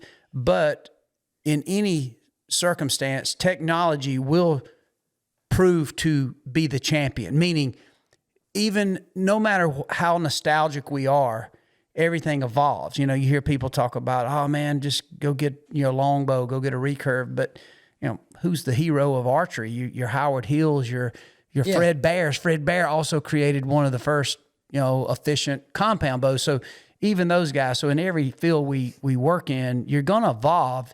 It doesn't mean you have to use it, but we're going to keep pushing faster. Cars are more efficient. Cars are faster. I use the example as my dream car was either a 69 Charger General Lee or a 77 Bandit, a Trans Am. Yeah. Dude, I finally got me a Trans Am 77. Dude, that was one of the fastest, coolest cars in its time in 77. That car is slow. Yeah. It sounds good. It's the best 55, 60 rumble around town. Dude, it's the redneck Ferrari. But my standard Z71 Chevrolet truck will smoke it on the road. It's so much more fast. Really? It's unbelievable. But the point is, am I mad that the Chevrolet truck has gotten that much efficient and fast that it smokes my Bandit? I still got the nostalgia of the Bandit. So I think in every situation, the point we're trying to make is things change, goalposts change. There was a time where it was light arrow, overdraw, and I feel like sometimes this maybe is a little bit of casting a frustration on sometimes the hunting space, maybe in this case archery, is sometimes the mentality, the old guards seem to guard things in a mental aspect when in reality technology is pushing one way, but we go back and we kind of have these certain thought processes that are not the most consistent with the reality. We're still stuck. You still got that blockbuster mentality. Yeah. And we got to be careful with that, because if you keep that mentality, everything evolves. We're not renting VHS tapes anymore. No. We're not even renting DVDs or Blu-rays. We're streaming it on our television. Yeah, you'll get left in the dust. The hunting industry seems sometimes to be left behind, and it's because of stubbornness and really a mentality sometimes. Well, you gotta think too, like you know, with our age, we've lived through the most innovative advancements in archery in this 50 years. Like when me and you were born, there was no compound bow. No. Compound bow has evolved since we've been here. So we've lived through a lot of hunting advancements. 70s and 80s, right? Yeah, exactly. Laser rangefinders, trail cameras. I mean, there's just so many things. But the compound bow, look how far we've come since, the early 70s when the Allen bow was the first bow. That was the first, the Allen. That's right. Allen. Yeah, I got one, and that's cool. Yeah, I should have brought it, man. That would have been neat. I think we pulled up an ad on another podcast one time. I was looking at it, and and it was pulled like say, so cheap, hunters can't afford not to buy it. Yeah, but look how much we've come through since then. You'd probably feel like you couldn't kill a deer with that Allen bow right now. And by me wanting to change these standards, or proposing changing these standards, it's not like this is written in stone and this is certified and it's illegal to do anything. This is just basically an idea. It's the same difference whether you're shooting 350 foot a second or you're shooting this. It's just you're going to have a number, and there's always going to be those who have, the manufacturers are going to strive to get the faster bow at those standards. But let's start testing at those standards so that we have a more reality-based standard of this is something that somebody would be hunting with. The masses are going to be shooting this, not a 30-inch draw. They're going to be shooting a 28.5, 65-pound bow. There's a lot of people that still shoot 70 plus, but I'd say, weighing out the older generation, the younger generation that can't pull so much. But if you get that 65 pounds, I think that encompasses everybody. And then that you just know that if I'm going to pull more, I'm going to shoot faster. But the standard should be 28.5, 29, 28.5 to 29 inch draw, one of those two, 65 pounds and a 450 grain arrow. And I think that'll cover most everybody. It lets you know that you can go faster by shooting a lighter arrow if you want to, or you can slow it down by shooting a heavier arrow. So I'm real excited about it, and it makes sense. Want to push it forward some more. It makes sense. Sometimes now in this day's world, sometimes some things that make the most sense are the ones that get struck down the quickest, because it's like, wait a minute, that just is too logical. But you're exactly right. Even on those speeds of bows and even draw weights, for instance, I'm one of those guys that shoot toward that high 70s in draw weight, not because I'm wanting to say or talk about it, it's because I'm a 28-inch draw. This shoulder's been broke. I've said it a lot of times in a lot of different platforms of why. I'm 6'3", and so in reality, I should be at least a 29, probably 30-inch draw. Right. But one arm shorter than the other, so I'm all jacked up. So I shoot a 28 draw. So the only reason that I'm pulling, say, 76 to 78 in most cases, just to offset that, is because I want to shoot a 500 grain arrow. I still would like to shoot it around 280, 275, 280. And to be honest, that's what I'm doing. Yeah. So if there's times it was a couple years ago, maybe I was hunted all year on about 265, 270. And I ended up. Might even been a little slower than that. It might have been. And I ended up, the year that and ever since I have broke my arm, my shoulder, that's a funny story. I'm now shooting closer back down to that 70 mark. I'm at about 72, 73. And all the videos I've done, people's like, Waddell, you're drawing too much, which they're right. Of course, I wasn't before, but it was hurting my shoulder, but I still don't want to lose this pin gap that I know so well. Right. Even with the rangefinders. Right. It's like giving up that ounce bat that maybe Chipper Jones had his career home runs in. He maybe got a little older, or maybe something happened. He had to go, I don't know what it might be. I'm trying to compare it. But that's the beauty of it. That is the beauty of it. But what I'm saying is you can take your poundage it down to where, like I've even done so. Like I'm not pulling as much as I used to, but I'm still pulling like 70, 71. But we can take that arrow weight down. We can still keep grade FOC and get you down to like 460 grains. So, 3 grains equals 1 foot per second. So if I lighten your arrow by 45 grains, that's 15 feet per second. And that's easily shaving 5-6 pounds off your bow. So we're able to do that. We can do that. Thank goodness to great components and so many different choices in components and great arrows. There's just a plethora out there of stuff to choose from. So yeah, you're not, that's the great thing about it, is you're not rabbit holed into 500 grain arrow, which is a great arrow weight. I mean, I'm all for it, but if you're trying to achieve something, you and I both agree, I agree, I like that sweet spot. I just know my pin gap, the 270 to 285 is just awesome. I mean, if I can, whatever it takes to pull that weight wise, I don't want to go below 450 grain arrow, but whatever it takes to pull it at a comfortable weight, that's what I'm going to shoot. But fixed blade or mechanical, what's your sell on one or the other? Because you hear all this. I mean, there are some people out there, without calling any names, that really make fun of people shooting any type of arrow under 600 grains. They make fun of people that don't shoot anything other than a cut-on point, bevel point, 2-blade head. So I want to hear from T-Bone Turner, who's talking to a young kid who wants to be successful, wants to kill an animal. He's not trying to win an IBO or an ASA. He wants to kill a doe in a food plot. Well, I'll probably say this several times, but accuracy wins. Accuracy always wins. So between speed, weight of the arrow, whatever broadhead you're shooting, accuracy is going to win. You got to put it where it counts. And no matter what broadhead you're talking about, whether it's a fixed blade, whether it's a mechanical or whatever, you got to put it where it counts. They all work good. There's a lot of great ones out there. It's not that there's only one broadhead out there for you, but I'm not a fan of the expandables that fold back over themselves. I think they deter the path of the broadhead, and I think they hinder the kinetic energy. They takes a lot of energy to deploy them. But I am a fan of the rear deploying, those that slide into place. Of course, the mega meat, the dead meat, the rages, the beast. That's come on the scene pretty heavy. But those that deploy in the rear, I'm a fan of, because the blades are usually exposed, and all they have to do is slide into place. Fixed blade, for most things like mule deer and less, if you're under 60 pounds, I'd probably lean towards a fixed blade.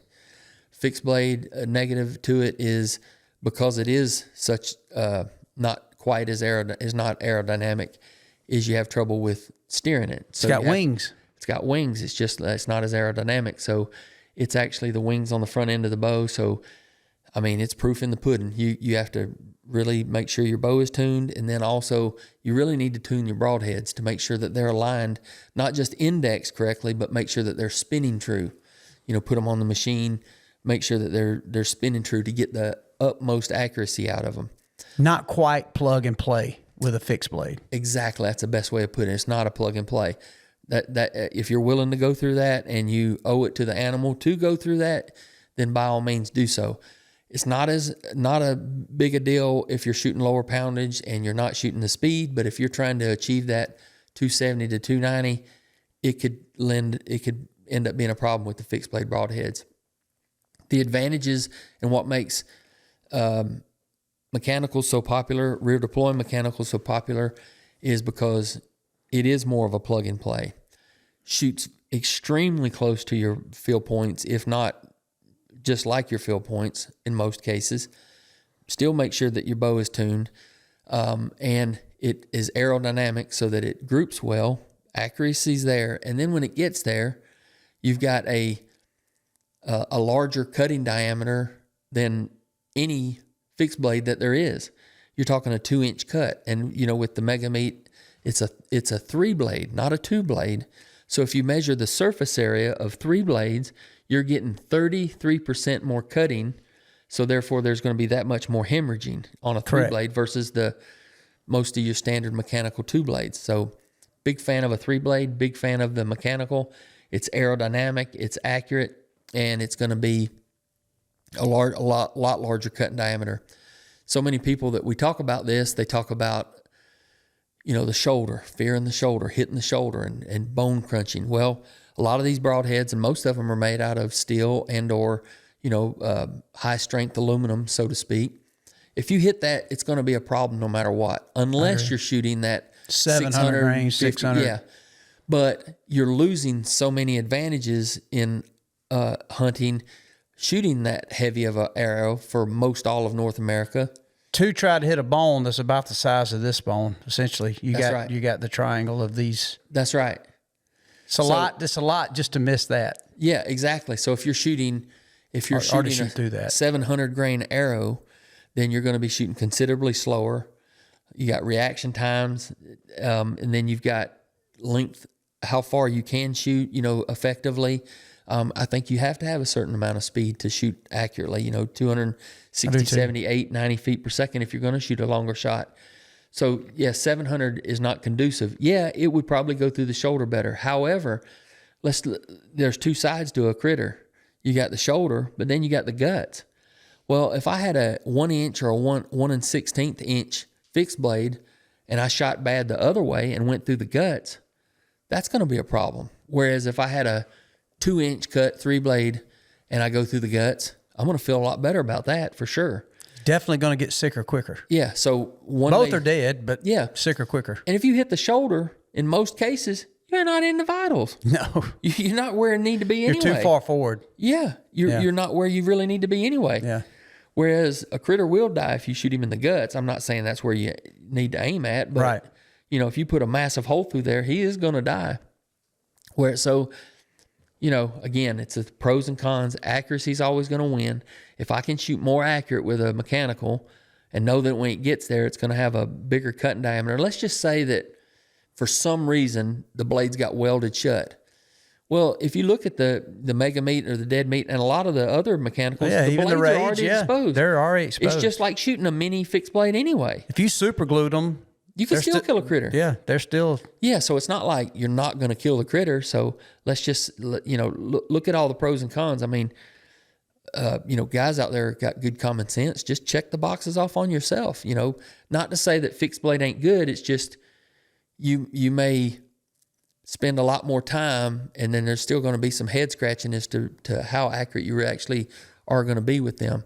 So my choice for someone that is shooting, we're talking the meat and potatoes, 60 pounds plus is the dead meat or the mega meat or rear deploying mechanical for most all things in North America. If you're shooting monster big old hogs, you might want to consider a full steel fixed blade, because odds are you're not going to be shooting at them at long distances. It's going to be probably under a feet or under 30 yards. So I would probably recommend a fixed blade on that. But for the most part, if you're 60 pounds to 75 pounds and you're the average draw length of 27.5 to 30 inches, I think a mechanical do you just fine for most everything in North America. But that's why there are so many different broadheads. They're all good. You just got to make sure you put them in the right place. So the first thing I would do is make sure whichever one I can be the most accurate with is the one I would go with. Well, that's why I always ask you, and there's a lot of great authorities when it comes to archery gear. I always lean on you. I always have, even prior to us doing shows. But I think the only time I get frustrated, not at you, I get frustrated with so-called experts. And what you find is the so-called so many people that are self-proclaimed experts are not near as an expert, because expert and experience go hand in hand. They're only an expert on the experience they draw to be the only experience. You see it in turkey hunting, you see it in whitetail hunting, you see it, whether you're hunting the Midwest or Northeast Montana. There is no one thing. And so I think the reason I enjoy hearing your feedback when I'm getting to a situation, because you understand how I hunt. You understand what my experience is going to be. I am the guy who does a lot of elk hunting. So obviously I need Well, I hope I take everything into consideration. You are. And basically have it as a pro and con approach. Yes. Here's all the pros and cons, not just like, hey, man, this is what I choose. This is what you got to shoot. Yes, because what happens is the lineman on the football team trains different than the free safety or the cornerback. The quarterback does different drills than the center. All kinds of different applications. The pitchers are doing a lot different exercises than the home run hitters and the left fielder. And so from my experience, I don't like the arrogance on either side who says this is the only way. It's like I think about this 600 grain, 700 grain arrow broomstick, so to speak, with a there big. There are applications where that is there are best. experiences it's the best, and it is a hog under a feeder, which Cape a hog buffalo. and that shield, Cape Buffalo. But that's not my all the time experience. Right. My all the time experience is an opportunity to hunt a piece of property for 5 to 7 days. I'm looking for that, praying for the 15, 20-yard shot. I'll take that top pin shot. Yes. But I'm also looking in a wooded situation, sometimes a food plot. Sometimes I'm hunting in woods where it's a wicker basket, as it can be described. And I'm looking for something from 20 to 60 is my range. Sometimes it might be 70, 80 for an elk. So I want something that gives me that option to get a range that I've got a good trajectory. I want at least this, if that makes sense. Yeah. This. Is that a good, accurate Trajectory. description? I at least want this.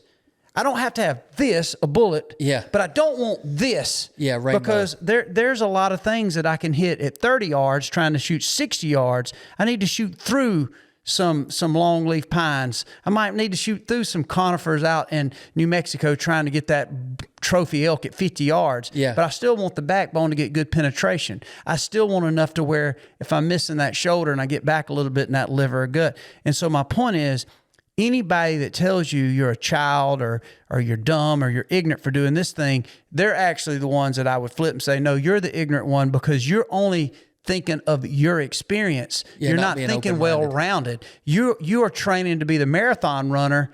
When I'm saying I'm not trying to be a marathon runner, I'm trying to win the 100-yard dash, Right. homeboy. So anyway, that's why I think if you really want to trust a good bow shop is to be able to come in and tell them what you're looking to do. Yeah. Are you wanting a Daytona 500 race car?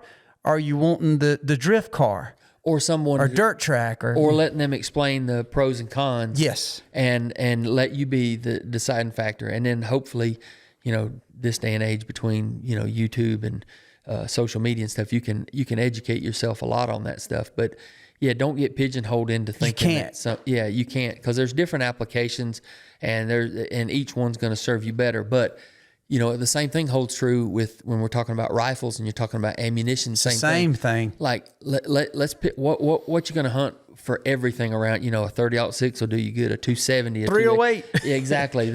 Might not be a Cape Buffalo gun. No, but it's a good all-around gun. And then, then there's some guy that's always going to tell you the 700 grain arrow guy is going to tell you, 300 Ultra Mag will take down anything. Absolutely it will, but it might be a little bit much. You know what I mean? Or you don't need that. So the same can be said. That's the beauty of it all. But if you're wanting something that's a good, I keep referring to it as the meat and potatoes, but that's what it is. I mean, like the average guy, 27.5 to 30-inch draw, and, you can pull 60 to 75 pounds. These are the things that are going to serve you well. Just like the standards that we were talking about, the broadheads that we're talking about, these are the things that you're going to be able to fill the freezer with. In my opinion, you're going to have enough speed, not too much speed. You're going to have enough weight, better FOC. So, we're checking off all the boxes. It's quiet. It's forgiving. It's got a large cut diameter, so all these things that's going to maximize your opportunity in the field to where you can be, you could kill it with a longbow at 20 pounds if you wanted to, but Fred Bear did. Yeah, let's put all the odds in your favor. That's why we're trying to do it. We're just trying to maximize the odds for you to use have what we know, successful right? hunt. Yeah. Use what we know. So that's what we're trying to do is just trying to maximize. I laugh. odds. I know we're kind of drawing to the end of our talk and discussion, which, God, T-Bone, I swear, I love talking to you. I'm not saying that in zero. No, I do too. I could talk all day with you, man, and I'm still looking forward to lunch and even talking more. But I always, one illustration I always hated in archery, I've hated the shooting the bricks or the center blocks, because I'm sitting there thinking, I'm like, I ain't trying to kill a damn brick. I've always, it's almost like, Or the 55-gallon drum. or the fifth, it's like, dude, I'm raising my hand like, I really would like to kill a 60-pound doe in an oat field. Yeah. At about 25, 30 yards. What have you got for that? Yeah. What works for that? And what we've realized that works for that back in aluminum era days, the 2213s back in the day, and some of that stuff worked. But then as time goes, you realize that, wait a minute, I used to love them thunderheads. Yeah. But oh my God, have you seen the new G5 Have you seen the new rage it brought in? And look, I mean, I'm for all of that stuff, but another illustration I use now that I've got a kid, some of the shows I watch, one of my favorite all time is Rambo, First Blood. Bro, how many of those Survivor knives was sold? I had one. I know you had one. You know what I'm saying? With a compass. Oh, yeah. You had monofilament string, needles, tweezers. Mine's in the truck. You had match. Exactly. But bro, we all, Gen Xers, we all was walking around in the woods with a Rambo knife. And some of them were long enough we had to take a little piece of leather and tie it to your thigh. Wanted to. Now, literally, this knife right here, I cape out, skin and gut elk and moose. Everything. It's a pocket knife. But in my mind, this Rambo knife is what I had to have. So now what happens when you show up and you hunting? I told my son Mason years ago, I said, son, he wanted one of them big old Bowie knives. And I ain't saying if I wasn't fighting off soldiers and having to stab folks, I wouldn't want the Rambo knife or the John. But I've never cut barbed wire. I've never had to do. I look back at Rambo and I'm like, man, this is crazy. Yeah. I mean, he had everything but a stick of dynamite in that knife. But now I told my son Mason, I remember he said, Dad, can I bring my big knife? I said, son, no, because, you know, it's kind of like if you ride motocross, you don't want your helmet visor all the way down. That makes you look like a goon. You kind of flip it up, kind of shows you've been there. I said, you just need a good pocket knife. I said, and in time, I'll show you how to do everything, butcher elk, with just a pocket knife, just a good sharp blade knife. You know, and I said, matter of fact, Mason, if you ever in hunting camp with Daddy and you see somebody, one of them big old knives strapped to their thigh, and they got it on as a big old Rambo knife, and they got tweezers, and they got compasses on it, that just shows they've never killed anything. And I swear, the next camp we go to in Texas, we look out there, and there's a guy hunting me the first time, and he's got one of these huge knives strapped to his side, and Mason's sitting there hitting me, Dad. And I'm like, I see it. You know, I see it. Dad, she's got a big knife. She's got a big knife. And the next conversation, I said, so have you ever killed anything? Nope, first hunt. Yeah. And I hit him back and said, I told you. Yeah, exactly. I mean, this guy didn't even know what he was talking about. Yeah. So sometimes these people will try to tell you stuff, and they really seem to be more experienced, but I think they're just trying to find a lane to harp on to get their own self known. But in reality, they might have experience in those situations. Yeah. And if that is going to be your situation, then follow everything they say. But what I found, my goalposts are changing. I have hunted Cape buffalo. If you look around this room, I've got everything from bobcats, whitetail, mule deer, sheep. Sometimes my gear changes. Now minimal. I'd say the setup now. We're good for North America. We're good for North America. I'm shooting about a 500 grain arrow. Yep. I'm shooting probably, what do you think? What is my bow, about 270 maybe? 280 right now? Yeah, I would say 270 to 280. 270, 280. I say this is my setup. This is T-Bone setup for me. This worked well. I'm shooting this arrow, an ultra arrow. I'm shooting the 246, so the little bit bigger diameter arrow. I'm not shooting the really small diameter arrows, which obviously that's always debatable too. Yeah, it's another choice. But I'm looking back, and this year I've shot 3 really nice elk with my bow. 2 of them full penetration. Yep. Complete full penetration with a Mega Beat 3 blade, 500 grain arrows. I shot one of those elk at 20 yards, full penetration. Actually, I take that back. Both a full penetration, and the other was our producer's in here, so I got to get this right. I think he was 40 yard shot, zip right through him too. Mega Meat broadhead. Both the elk went 70, 80 yards, good blood trail. So I had a great year with whitetail. The arrows I broke off that didn't go all the way through, I lodged in the other shoulder. Yeah. So the point being is, the furthest I shot animal this year was about 45, 50 yards. The closest was 10 yards, 15 yards. So I'm very happy with that setup. Oh, it's yeah. not because I'm happy. It's like, you got to be like me. I'm telling you this because for what I was looking for in North America, your advice to me in this Hoyt bow, in this Ultra Era, in this sight, which I was shooting a CBE, and I had I had 5 pins, movable. Yep. I never had to move it all year. I stayed within that pin bracket. I had a lot of times people don't, but it's just nice to know that if you're practicing in the yard, you want to shoot 80, 90, 100 yards, it builds confidence. So it's a nice option to have. Last thing before we get out here, what do you like better? You like single pin or would you rather multi-pins? if I had to choose between the two, I like a fixed pin. I'm a fixed pin shooter just because. But one pin or fixed, so you would rather a fixed pin? Fixed pin means multiple pins. Okay. But multiple fixed pins, meaning you're not gear driving them up and down, changing distance, meaning they're set. They're set. They're fixed, there. 20, 30, 40, 50, 60. If you're asking me to choose between the two, I would choose fixed pins for a hunting situation, just because you can see, like if the animal's at 40, you can see how many pins are in it. It helps with confidence.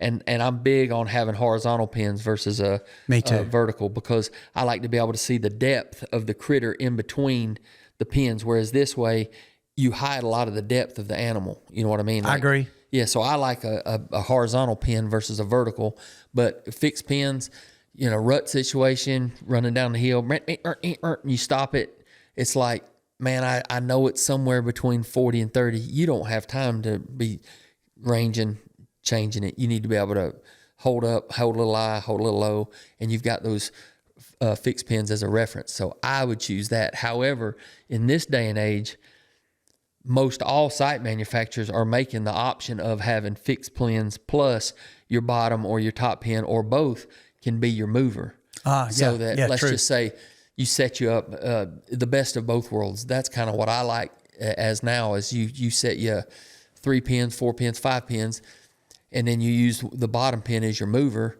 and then 20, 30, 40, 50. But let's just say you shoot a deer, don't make such a good shot, and he's on the other side of the food plot, and he's out there at 93 yards hunched up. Whereas if you stopped at 60 yards, it would sure enough be a Hail Mary. Whereas this way, you can dial it at 93 yards, and you can make you a good shot and get a second arrow in him. Or let's just say a bull elk screaming at 70 yards, and you don't have a pin for it. You can dial it in to the point, to the exact yardage, and drill him. And what used to be that 50-yard bottom pin becomes your 62-yard on the nose, or 71-yard on the nose. And you don't have to hold a little high. You don't have to hold like 2 foot over the animal and hope it Kentucky windage. You don't have to do that. Yeah, you can just dial it right in, and it's going to be on you. You either shoot it or don't. Exactly, because you don't want to hunt that you've prepared for years and years and spent so much money on. You don't want to be able to not close the deal.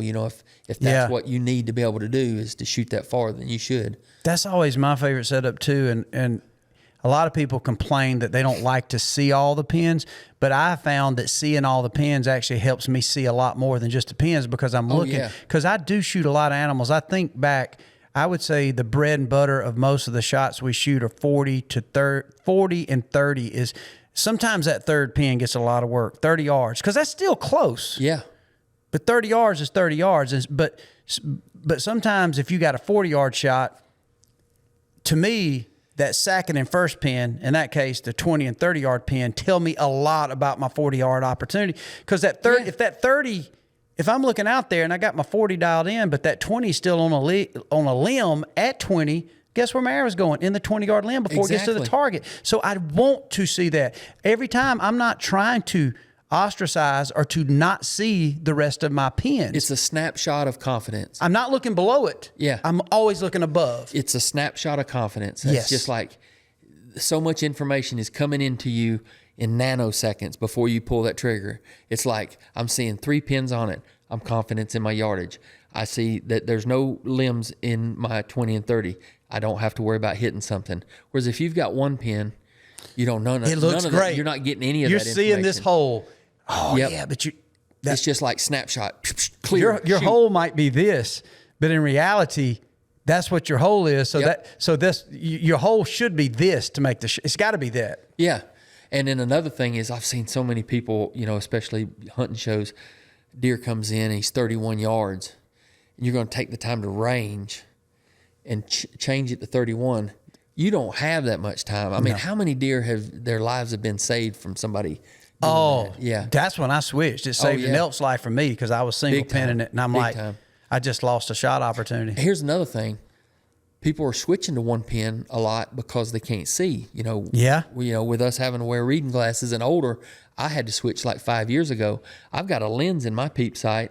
It's called a verifier lens. So so it's reading glass essentially in your exactly peep? It clears your pin. Like, so if you got multiple pins and you have bad eyes, no matter what's going on with your eyes, they have different lens strengths to correct that for you so that you can still see the target. That's huge. And these aren't blurry anymore and they don't go together. So a verifier lens has been a huge game changer for me as far as clarity. I love that. Yeah, big time. I do love, see, that's cool. I didn't even know they made that. That's huge, because I know when you start getting in your 50s, sometimes early, I know I got friends in their late 30s that they're pulling out readers. I know it. But I do like the pens, and I tell you, I always start with my 20. So if I rank, for instance, for me, this is just my habits that's really served me well in the biology of death, I call it. But if I got an animal and he's 50 yards, I always range, okay, 51, my heart's beating. I pull back, I'm coming up, I get my anchor, and I put my 20-yard pin on that 50-yard shot that I know, and it's like 2,